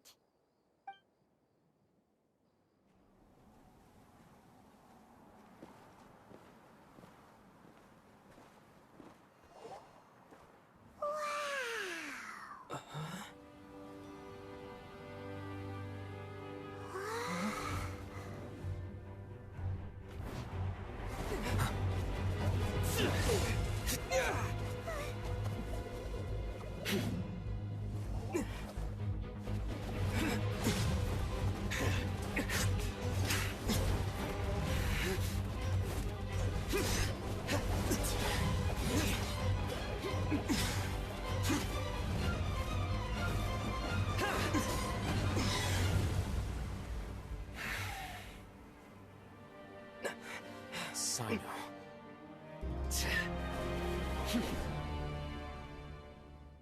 Unless my memory fails me, we have barely spoken 2 words to each other before now at the Academia. Would you care to enlighten me as to when and how I invited the General Mahamatra's wrath? Haytham, do not think you can escape my judgment just because you managed to escape my attack. Judgment? So that's how you'd characterize your actions here, is it? Or would elimination perhaps be a more accurate description? Had I used my full strength, not even this traveler would have been able to stop me. Though styled like an assassination, I sought only to ensure that my target would be unable to flee or resist. Standard practice for the Matra, as well you know. Seemed to me more like your own personal touch. Who is that, Al-Haytham? Did you call him General Mahamatra? Yes. General Mahamatra Sino, head of all the Matra at the Academia. He's a formidable hunter, and the ultimate nightmare for any who have committed academic crimes. You seem to have placed a lot of trust in Al-Haytham, to the point of blocking an attack for him. If I were you, I'd never choose to side with him. I wouldn't believe a single word that comes out of his mouth. I have been pursuing this scribe for a long time. I urge you, stand back and do not seek to defend him any longer. Otherwise, there will be consequences. Has Al-Haytham done something wrong? Hyman doesn't think he's as bad as you've made him out to be. I won't waste my breath explaining things. Al-Haytham.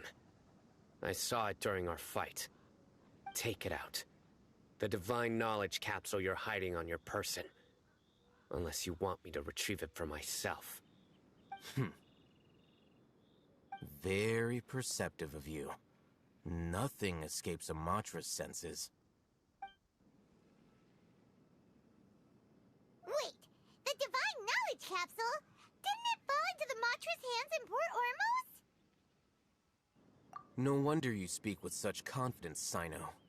But I must admit, I'm very curious. What does this capsule mean to you? And why, as General Mahamatra of the Academia, are you all alone in the desert? As far as I'm aware, the other Matra have been speculating about your disappearance. Have you been given a mission that's, let's say, morally dubious? If I was the real target of your mission, what was stopping you from simply using your authority and resources to judge me within the walls of the Academia? I should have known you'd be difficult to deal with. You two! Ugh! What should we do, Traveler? Paimon feels like we can't trust either of them! Ahem. Well, look at you two, acting all tough and self-righteous over there. Wait, Dia?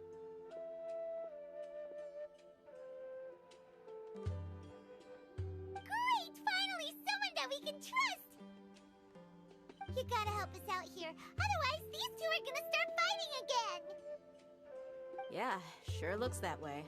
Two giants from the Academia duking it out once and for all. Not something you get to see every day, that's for sure. Listen, I know you academic types love to fill up your big brains with self-righteous morality and lord your empty rules and virtues over each other. But how dare you bring your petty disputes into the safe haven of Aru Village? It seems like someone's gonna have to beat some sense into your thick skulls until you finally learn to respect these grounds.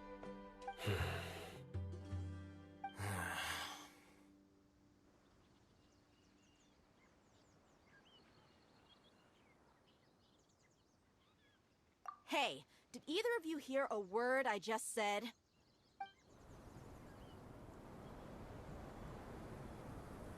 Whoa, what's going on? The wind's so strong! Is this a sandstorm? Paimon's gonna get blown away! Another sandstorm? What's up with these recently? Hey! All of you, over here, quickly! We have to take cover! Someone's calling for us! Oh, this wind is too strong! Let's get over there! That sounded like Candace. Come on, you two. Jeez, are all of you Academia folks such hard work? Move it! All right, stop yelling.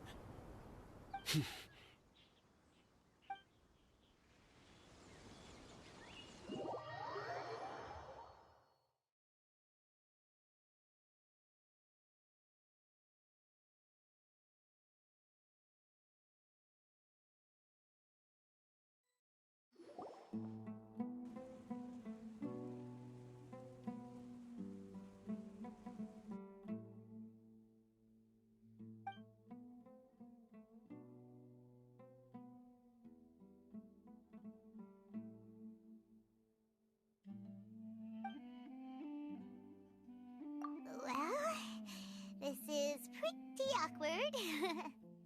Hey, wanna play sardines with three people who wanna tear each other limb from limb?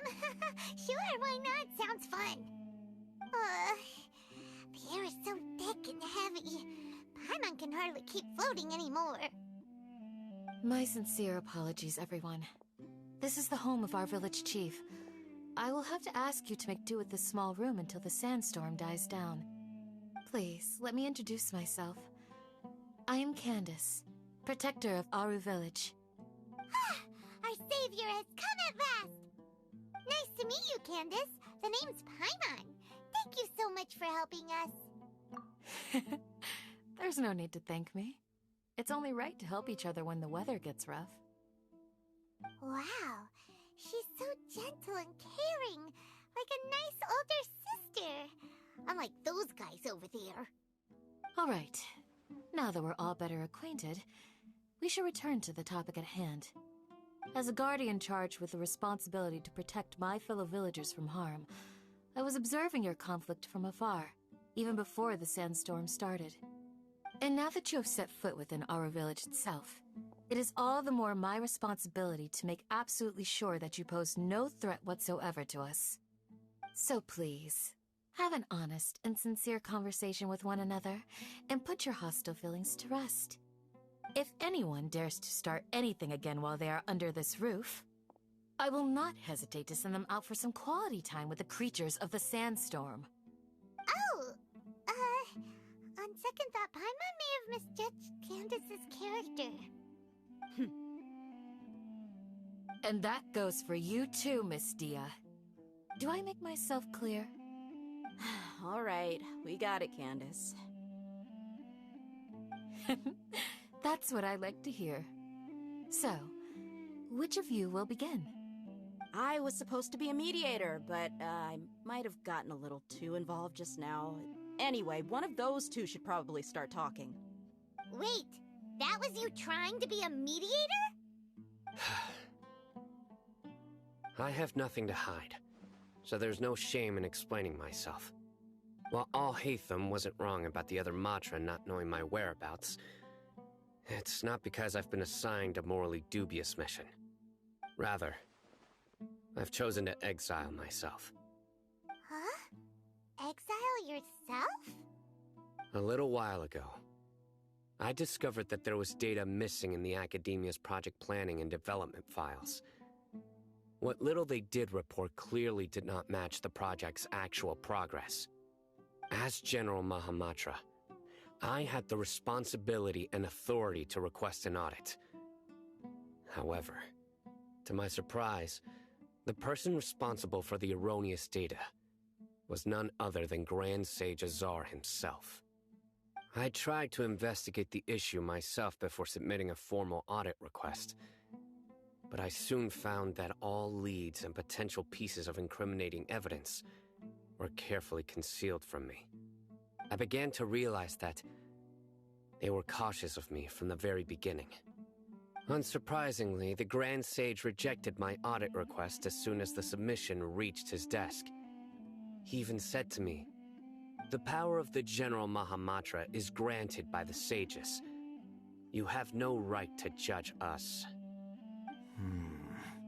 So they really are up to no good.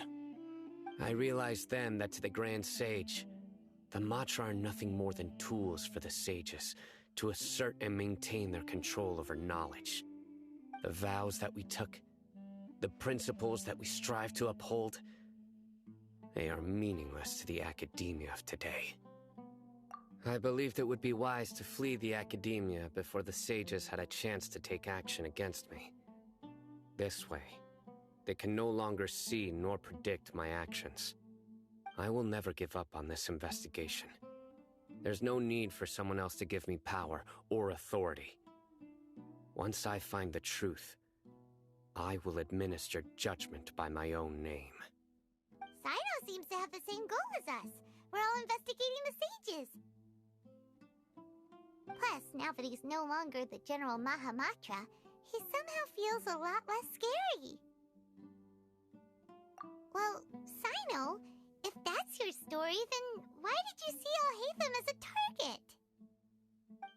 When I was investigating the matter in the Academia, I overheard a conversation between Alhaitham and a sage.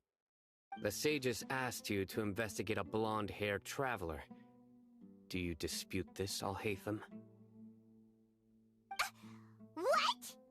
Like many parts of the project, this assignment was undocumented. Now throw in your suspicious behavior with the Divine Knowledge Capsule, and I think we deserve an explanation. Yes. I was indeed tasked with investigating the Traveler. Alhaitham! After all, the promised reward was so great that hardly any scholar could have refused. The sage told me, once you've completed this assignment, I can give you a glimpse of divine knowledge. A most enticing offer. Unfortunately, those academics don't know me at all. Their words contained one key piece of information, namely that divine knowledge indeed exists. That gave me all I needed to know. From my perspective, the sages are far from trustworthy. Think about it. Isn't it a little strange they're so willing to share divine knowledge with anyone, even as a reward? So, I began my own investigation following the lead of the divine knowledge capsule. In the end, I realized my wisdom in committing to this rather than collaborating with the sages. Had I been less guarded, I probably would have ended up like that Ain al-Ahmar mercenary, incapable of remaining sane for long enough to hold a conversation. You mean that the sages originally planned to dispose of you, using one of those capsules that drive people insane? I'd already given up on the assignment by then. I only told the Academia I was waiting in Port Ormos for you to appear so they wouldn't suspect anything. So it came as quite a surprise when I encountered my erstwhile target while investigating the Divine Knowledge Capsule. Criminals do love to talk about coincidences. Even though I ran into the Traveler by chance, I had no intention of providing assistance to the Academia. Also, you should remember, you were the ones who decided to follow me and strike up a conversation after I left that tavern. That's true. Al-Haytham helped us out at Caravan Rebat as well. Maybe he's telling the truth. I'm willing to apologize, if that's worth anything to you.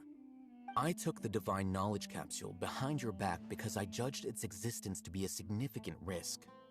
I felt that it would be best for no one to interact with it before it had been properly studied. After all, curiosity often proves to be the most dangerous thing in this land. You should be well aware, Scribe Al-Haytham, that curiosity can also lead you to danger and suspicion. Answer me this. Did the sages share any information about their project with you? Have I not made myself clear? You and I are both distrusted by the Academia. Do you really think they would tell me anything? Fine. Although you haven't completely proven your innocence, I won't regard you as an enemy, for now. As you wish. Good. I'm glad to see you two clearing up your misunderstandings. And now you, Dia. I believe it's your turn. Oh, sorry. Whatever the boys were talking about must have been so boring that I spaced out. My situation is pretty straightforward. My employer, Dunyarzad of the Homayani family, is friends with the Traveler and is currently recovering from her illness at home. I had nothing going on, so I decided to return to our village for a visit. I was actually looking forward to a pretty exciting time getting back together with everyone here. But then I saw these two random guys in the middle of a pointless argument. It ticked me off, and things went downhill from there. Is that all? Well, I will admit that definitely sounds like your style. In that case, welcome back, Dia. That's more like it. I missed you all so much, Candace.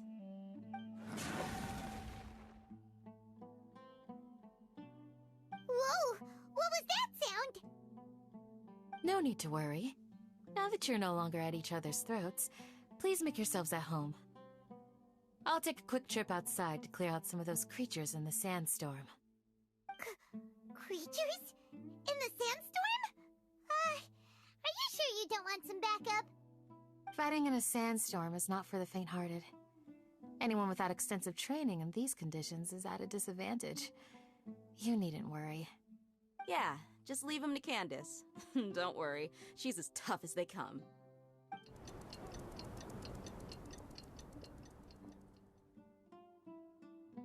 The wind's died down.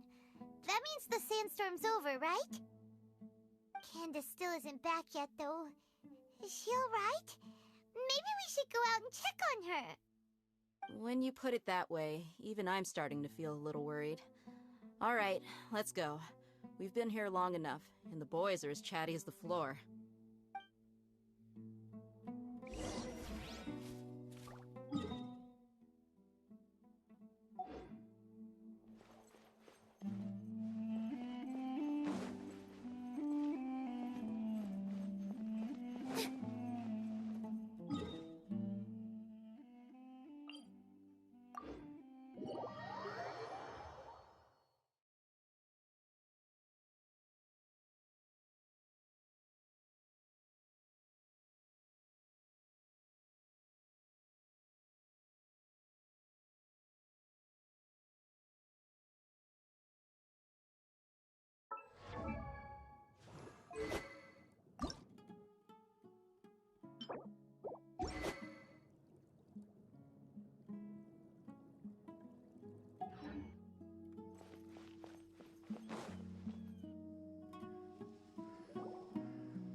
fighting? You've been out here— Yes. They just keep coming in waves. I've lost count of how many I've defeated. Here comes another— Leave this round to us. I got interrupted earlier, but now I have something to take my anger out on. It's been quite a while since I've seen the Flame Mane in action. I'll leave these to you then. I'll be sure to put on a good show. Let's go!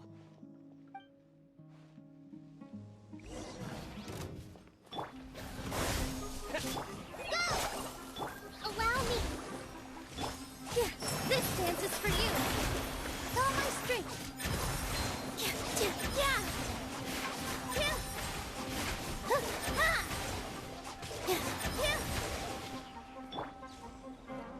Scatter!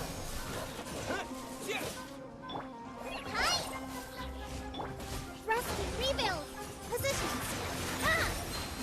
Dip! Yeah! Yeah! Ha! Yeah! Dip! Yeah! Yeah! Yeah! Here comes another wave! When are they ever gonna let up?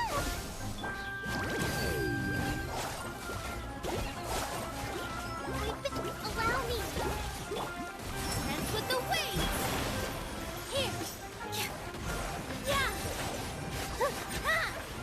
Yeah! Yeah!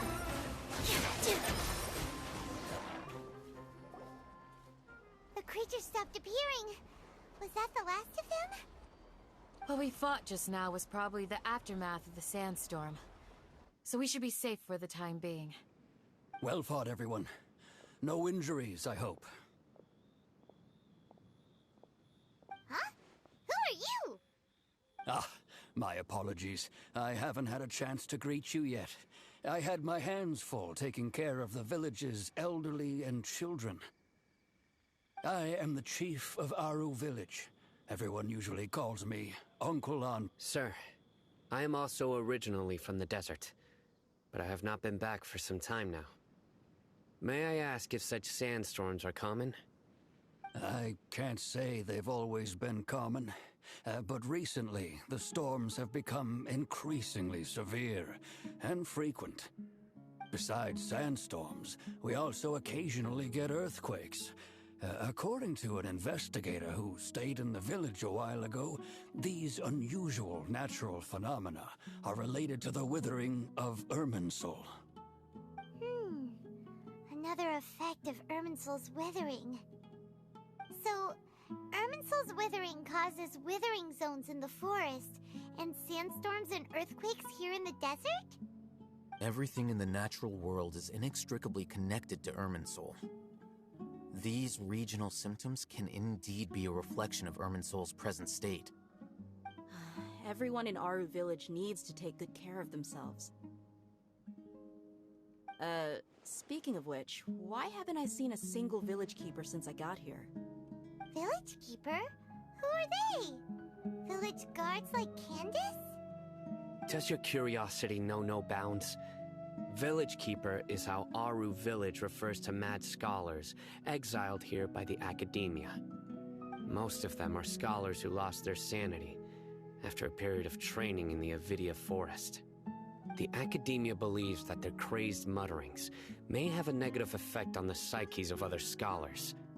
So, they're forcibly exiled to the desert. Though if you ask me, it's all a boatload of nonsense. Alas, that's exactly what we've been trying to investigate. One by one, the village keepers have been mysteriously disappearing without a trace. But no one in the village has ever seen them leave. If you're planning to stay around the village for the next few days, I'd appreciate it if you could keep an eye out for them. I've had encounters with those people in the past. I'll see what I can do to help.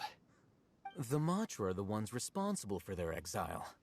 Now that you're no longer with them, are you trying to alleviate your guilt and atone for your past sins? I'm fascinated by how you think. Mock me if you will, but if you are guilty, I will eliminate you, regardless of my position or identity. Oh, you're the former General Mahamatra. You must be an expert in these kinds of investigations. Thank you for your help. Is it because you're reminded of Hypatia? Oh, these poor scholars. First they lose their sanity, now this! We need to help get them back home, safe and sound. But, is it really a good idea to tag along with Sino? You seem like you really don't trust him. I'll be grateful for the assistance. No doubt you will do a better job than some of my former subordinates. Let's start by finding a spot to share what we know so far.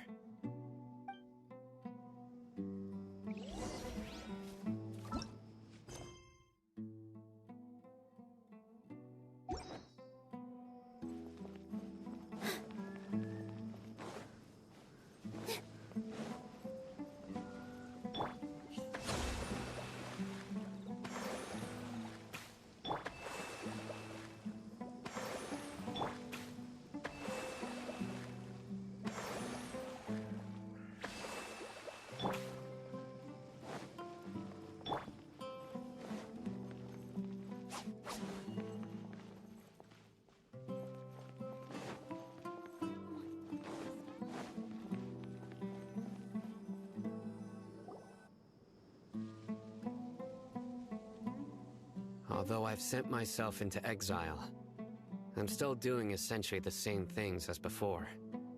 Do you still have any questions for me before we start our investigation?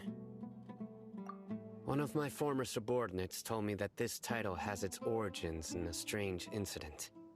The Academia has long exiled mad scholars to Aru Village. A mysterious phenomenon exists here. When mad scholars first arrive, they are as incoherent and deranged as before. But after spending some time here, they invariably begin to calm down. Initially, the people of Aru Village greatly resented having to take in the mad scholars. But a strange incident one night changed that. Aru Village was struck by the strongest earthquake in living memory. Seeing buildings on the verge of collapse all around him, the then chief of the village was preparing to take everyone to safety. Suddenly, he noticed a mad scholar crouching in a corner, caressing the ground with his hands. A soft, green light radiated from him, like a divine glow against the backdrop of night. Despite the powerful tremors that ripped through the ground that night, all the houses remained upright, almost as if they had grown roots reaching deep into the ground. In the end, not a single building collapsed, and no one was hurt. After that, the people of Aru Village treated the mad scholars with greater kindness, and began to refer to them as the village keepers. The soft green light?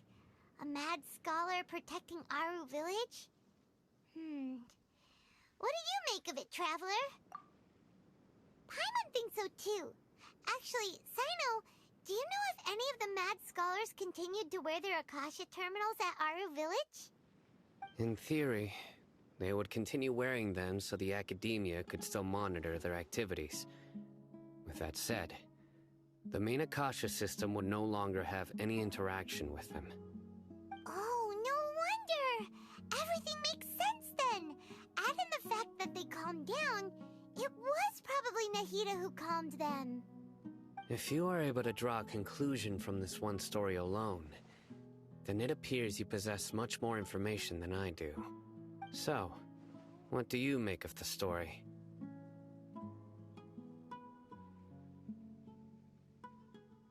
Really? Lesser Lord Kusanali. What? You don't believe us? Lesser Lord Kusanali was definitely using the Akasha to give her power to the mad scholars! No, it's not so much that I don't believe you. I'm just struck by your reasoning. Lesser Lord Kusanali, the current Dendro Archon, is she really active in Sumeru? The Academia has always placed far greater importance on the late Greater Lord Rukkhadevata. They've more or less ignored Lesser Lord Kusanali, and I've never had any reason to doubt their views. In addition, I've never heard any stories about Lesser Lord Kusanali and her deeds. To me, she might as well have been a god that never existed. No way! Nahida definitely exists! She's a... how should Paimon put it? She's a good Archon who's kind and wise, even if she says weird stuff sometimes. I've spent many years interrogating criminals, so I can easily tell when someone is lying. Good! Then you should know that we're telling the truth! That look in your eyes. I've never seen that from a liar. You two really must have met Lesser Lord Kusanali. How can this be? To think, our Archon has been amongst us this entire time. Alright, now it's our turn to put our skills to good use for this investigation. But easier said than done, especially since we don't have any leads. Maybe we can start by knocking on some doors. Excuse me, are you here to help me find my grandpa? Huh? Who are you? By the sounds of it, a resident of this village. My name is Isak. You'll help me find my grandpa, right? Is your grandpa a mad scholar? Hey, don't say that. Grandpa is just Grandpa. Why do you have to call him that? It's not like he's a bad person or anything.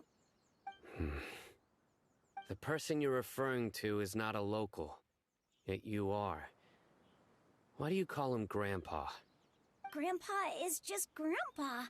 He's my family. I heard everything you said to the village chief. Please, you gotta take me with you. I want to find my grandpa. I swear I'll help. I won't be a nuisance. Ah, so you're the one who was eavesdropping on us around the village chief's house. I was planning to go out and take care of whoever it was, but I had a vague feeling that they didn't harbor any ill intent. Whoa. Haytham wasn't kidding about Matra having sharp senses. Sino, he's just a kid. All he wants is to find his grandpa. Let's find a way to help him. Sorry, I was only listening in because I wanted to know where Grandpa went. Honest. If you don't believe me, you can ask Miss Candace. All right. But first, let's confirm the facts with Candace.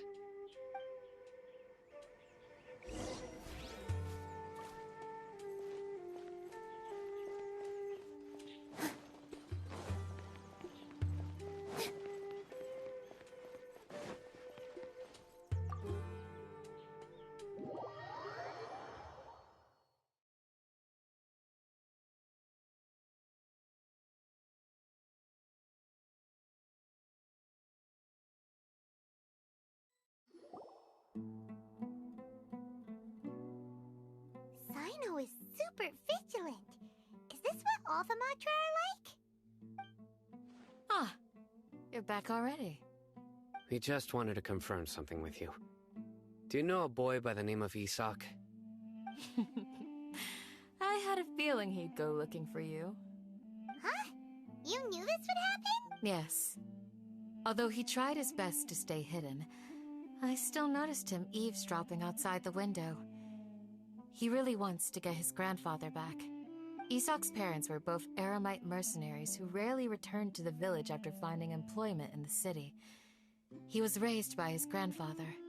Unfortunately, it was only a few years before his grandpa passed away. Isak was still very young at the time, so various families in the village took turns caring for him so he could survive. Later, an elderly mad scholar arrived at the village. Isak thought the scholar bore a striking resemblance to his grandfather, and thus often spied on the man. However, the scholar was unkempt in appearance and incoherent in speech. Although Isak referred to the man as his grandpa, he was afraid and didn't dare to approach him. One summer night, the oft mumbling and bumbling grandpa suddenly calmed down and seemed to become more lucid. He even noticed Isak hiding in the distance. So Grandpa walked up to Isak and patted him on the head. He even took Isak to the entrance of the village, where he patiently taught the boy the names of the stars and accompanied Isak until he fell asleep. The next morning, Isak woke up and wanted to go find his grandpa again, only to realize his grandpa no longer recognized him. However, even so, Grandpa retained his calm expression. It's said that those who saw the scholar claimed he no longer appeared to be crazy, but appeared to be living in his own world, almost as if he were sleepwalking. Isak was thrilled that his grandpa was able to find peace and would follow him all the time, asking him things like, "Grandpa, want me to take you somewhere fun?" Or, "Grandpa, could you tell me stories about the stars again?" All this somehow just makes Paimon feel really sad. It seems like they both deserve so much better. Perhaps. Nearly everyone who lives in the desert has some form of hardship or regret. But even so, we must still continue on with our lives. It's also my reason for fighting. I must continue to protect this land.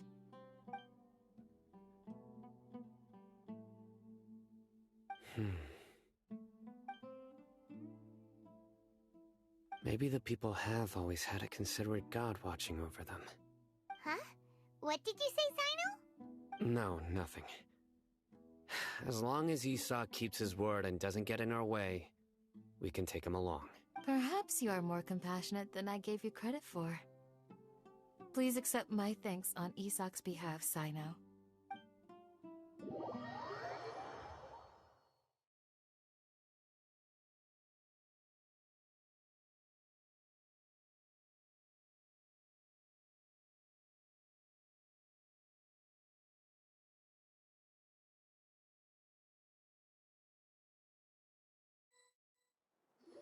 Hey, Isak! Oh, it's you! We've cleared everything up! Really? Yeah! Alright. Let's...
Time to go to war. Gather!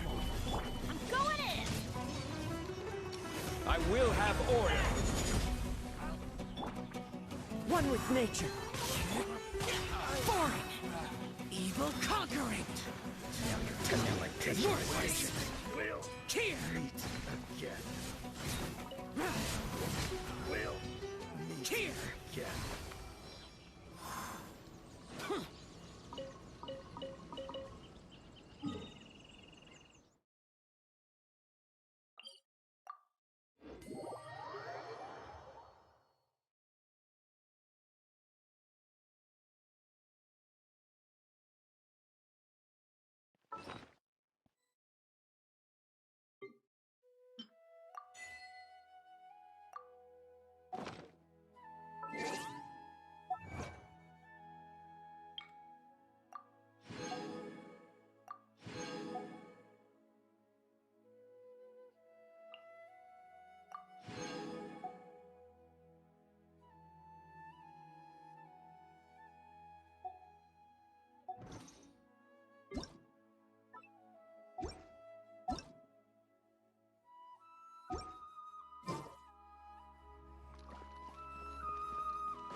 Propagate! Crisis on your side! Hold the line!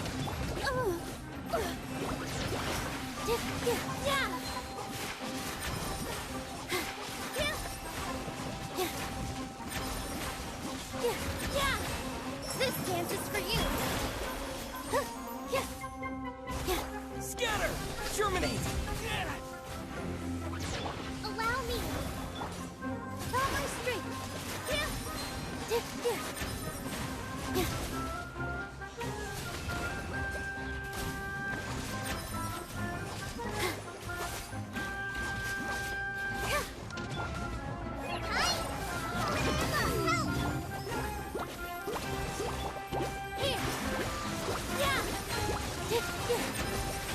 All eyes on me!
Wait for my signal.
Propagate!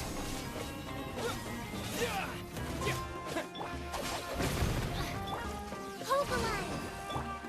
Scatter! Spring forth! Here! Yeah! Dance with the waves!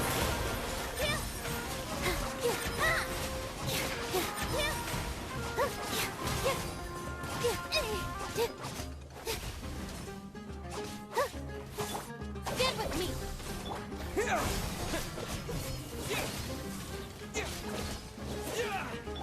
Allow me! Out of my way! Follow my strength! Propagate! Germinate! The bond is strong!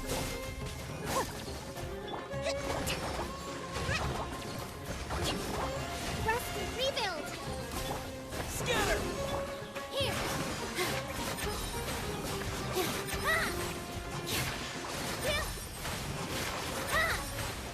All eyes on me!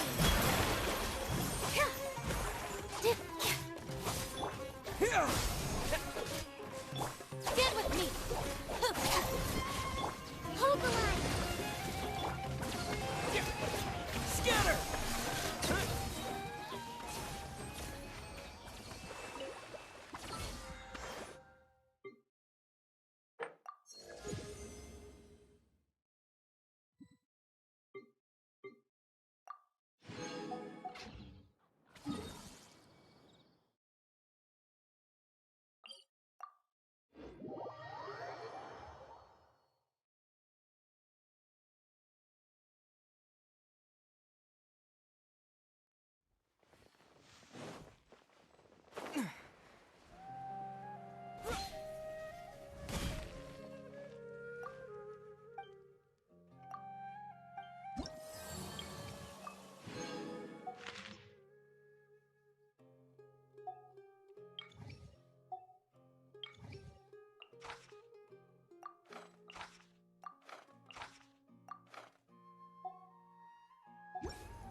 Trainee Forest Ranger Kale, reporting.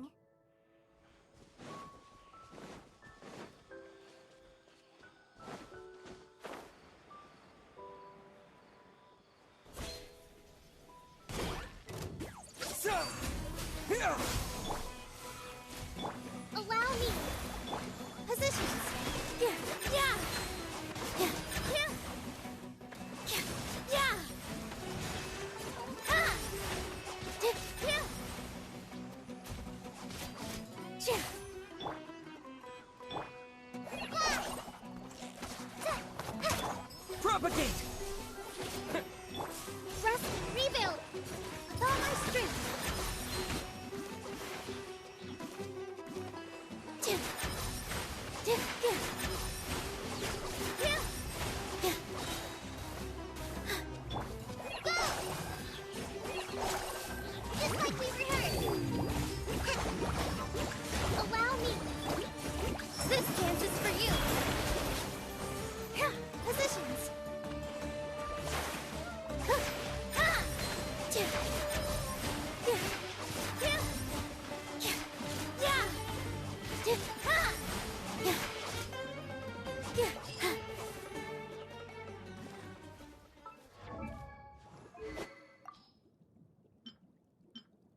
Into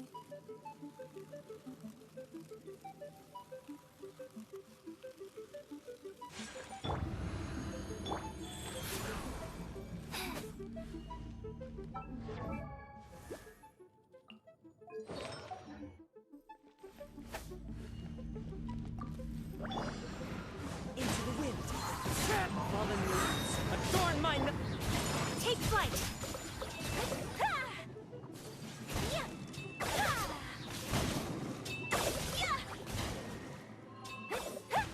So rude!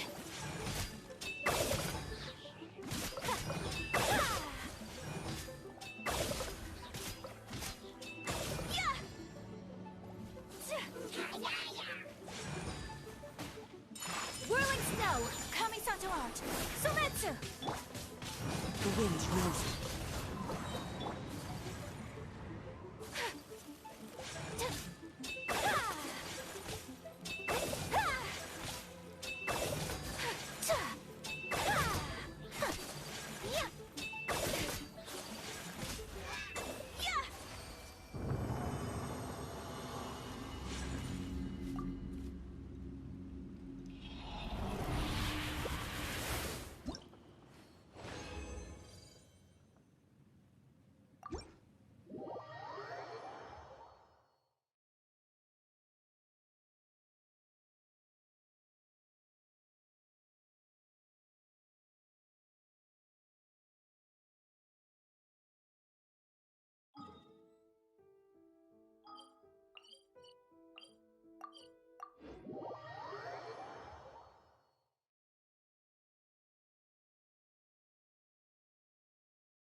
Wherever in this world I roam, I carry memories of my... The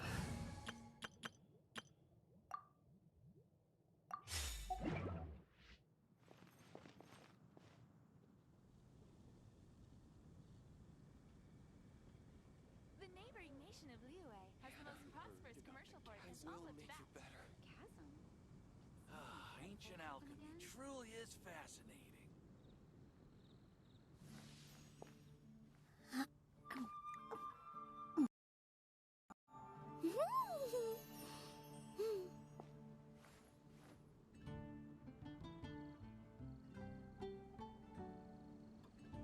Welcome. How can I help you?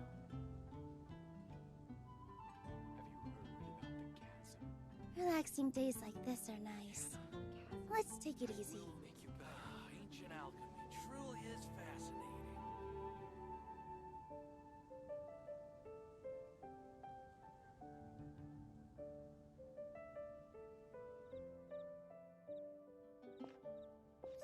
The neighboring nation of Liyue has the most prosperous commercial port in all of Tibet.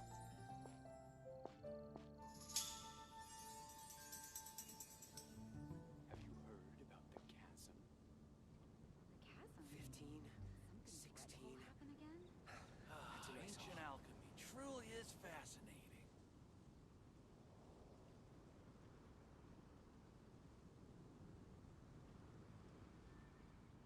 Welcome. How can I help you? Ah,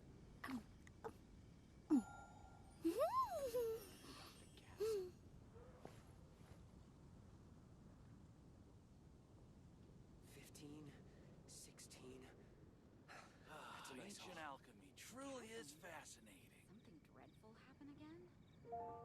First, get into position like this. And move like that. Yep, that's it.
relaxing days like this are nice. Let's take it easy. Ancient alchemy truly is fascinating. I will make you better. The neighboring nation of Liyue has the most prosperous commercial port in all of Tibet.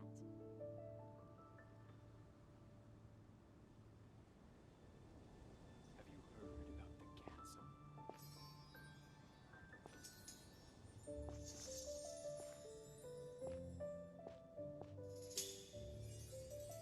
Ancient alchemy truly is fascinating.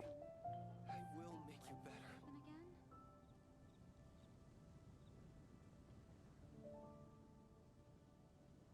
Have you heard about The neighboring nation of Liyue has the most prosperous commercial port in all of Tibet.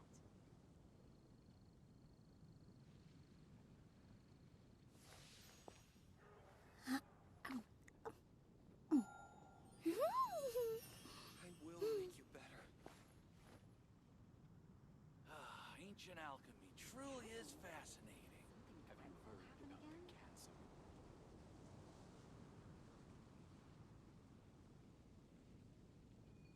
Welcome. How can I help you?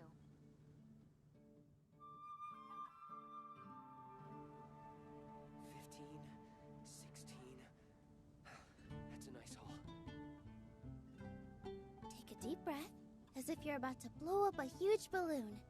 Exhale all your sleepiness into it, and then, Ancient alchemy poof! truly is fascinating. It's now flying away.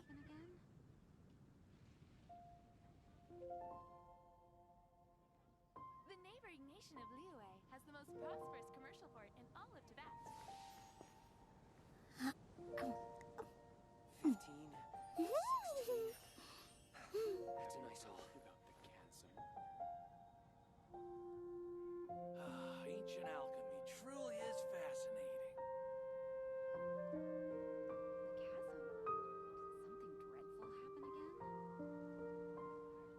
The neighboring nation of Liyue has the most prosperous commercial port in all of Tibet.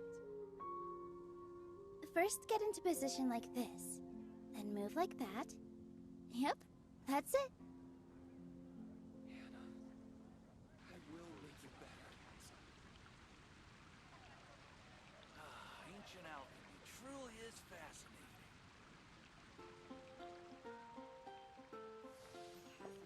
Welcome. How can I help you?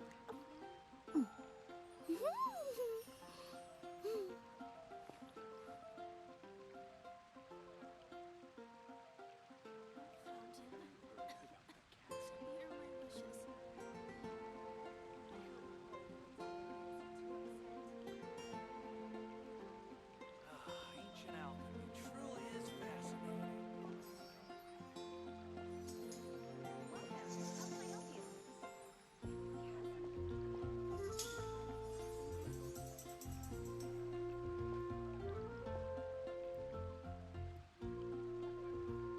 And a radish veggie. I hope poor little Diona isn't too upset. Don't want to add to anybody's troubles. Ancient alchemy truly is fascinating. The neighboring nation of Liyue has the most prosperous commercial port in all of Tibet.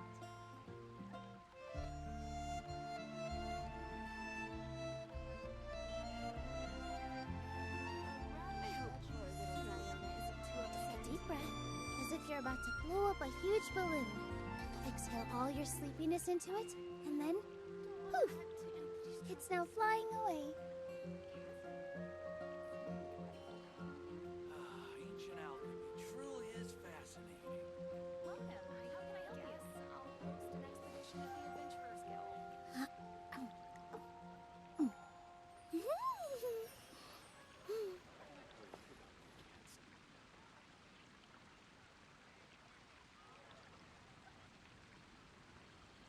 Found him. Here are my wishes.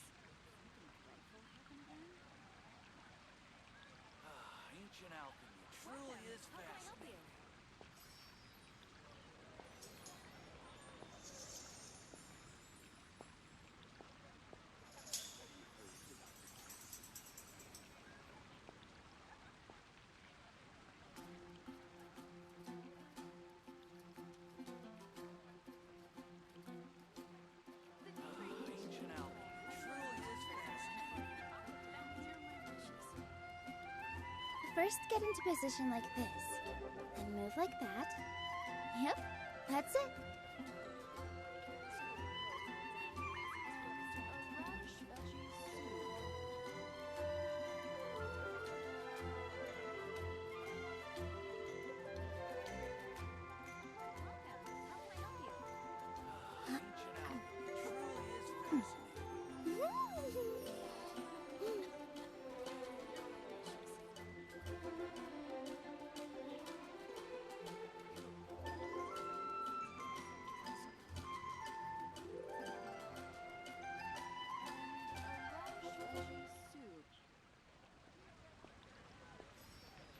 Ancient alchemy truly is fascinating.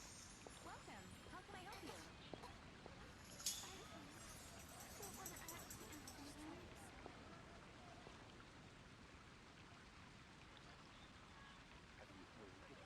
I hope poor little Diona isn't too upset.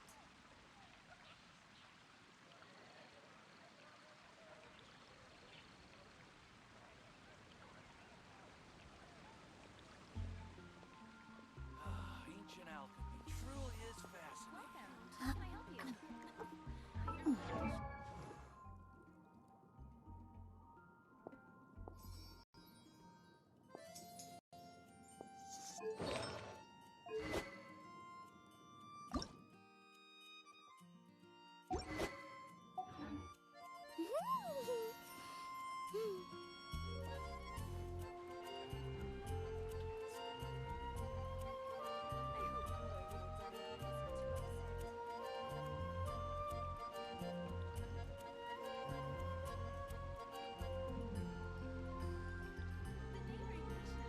Take a deep breath, as if you're about to move a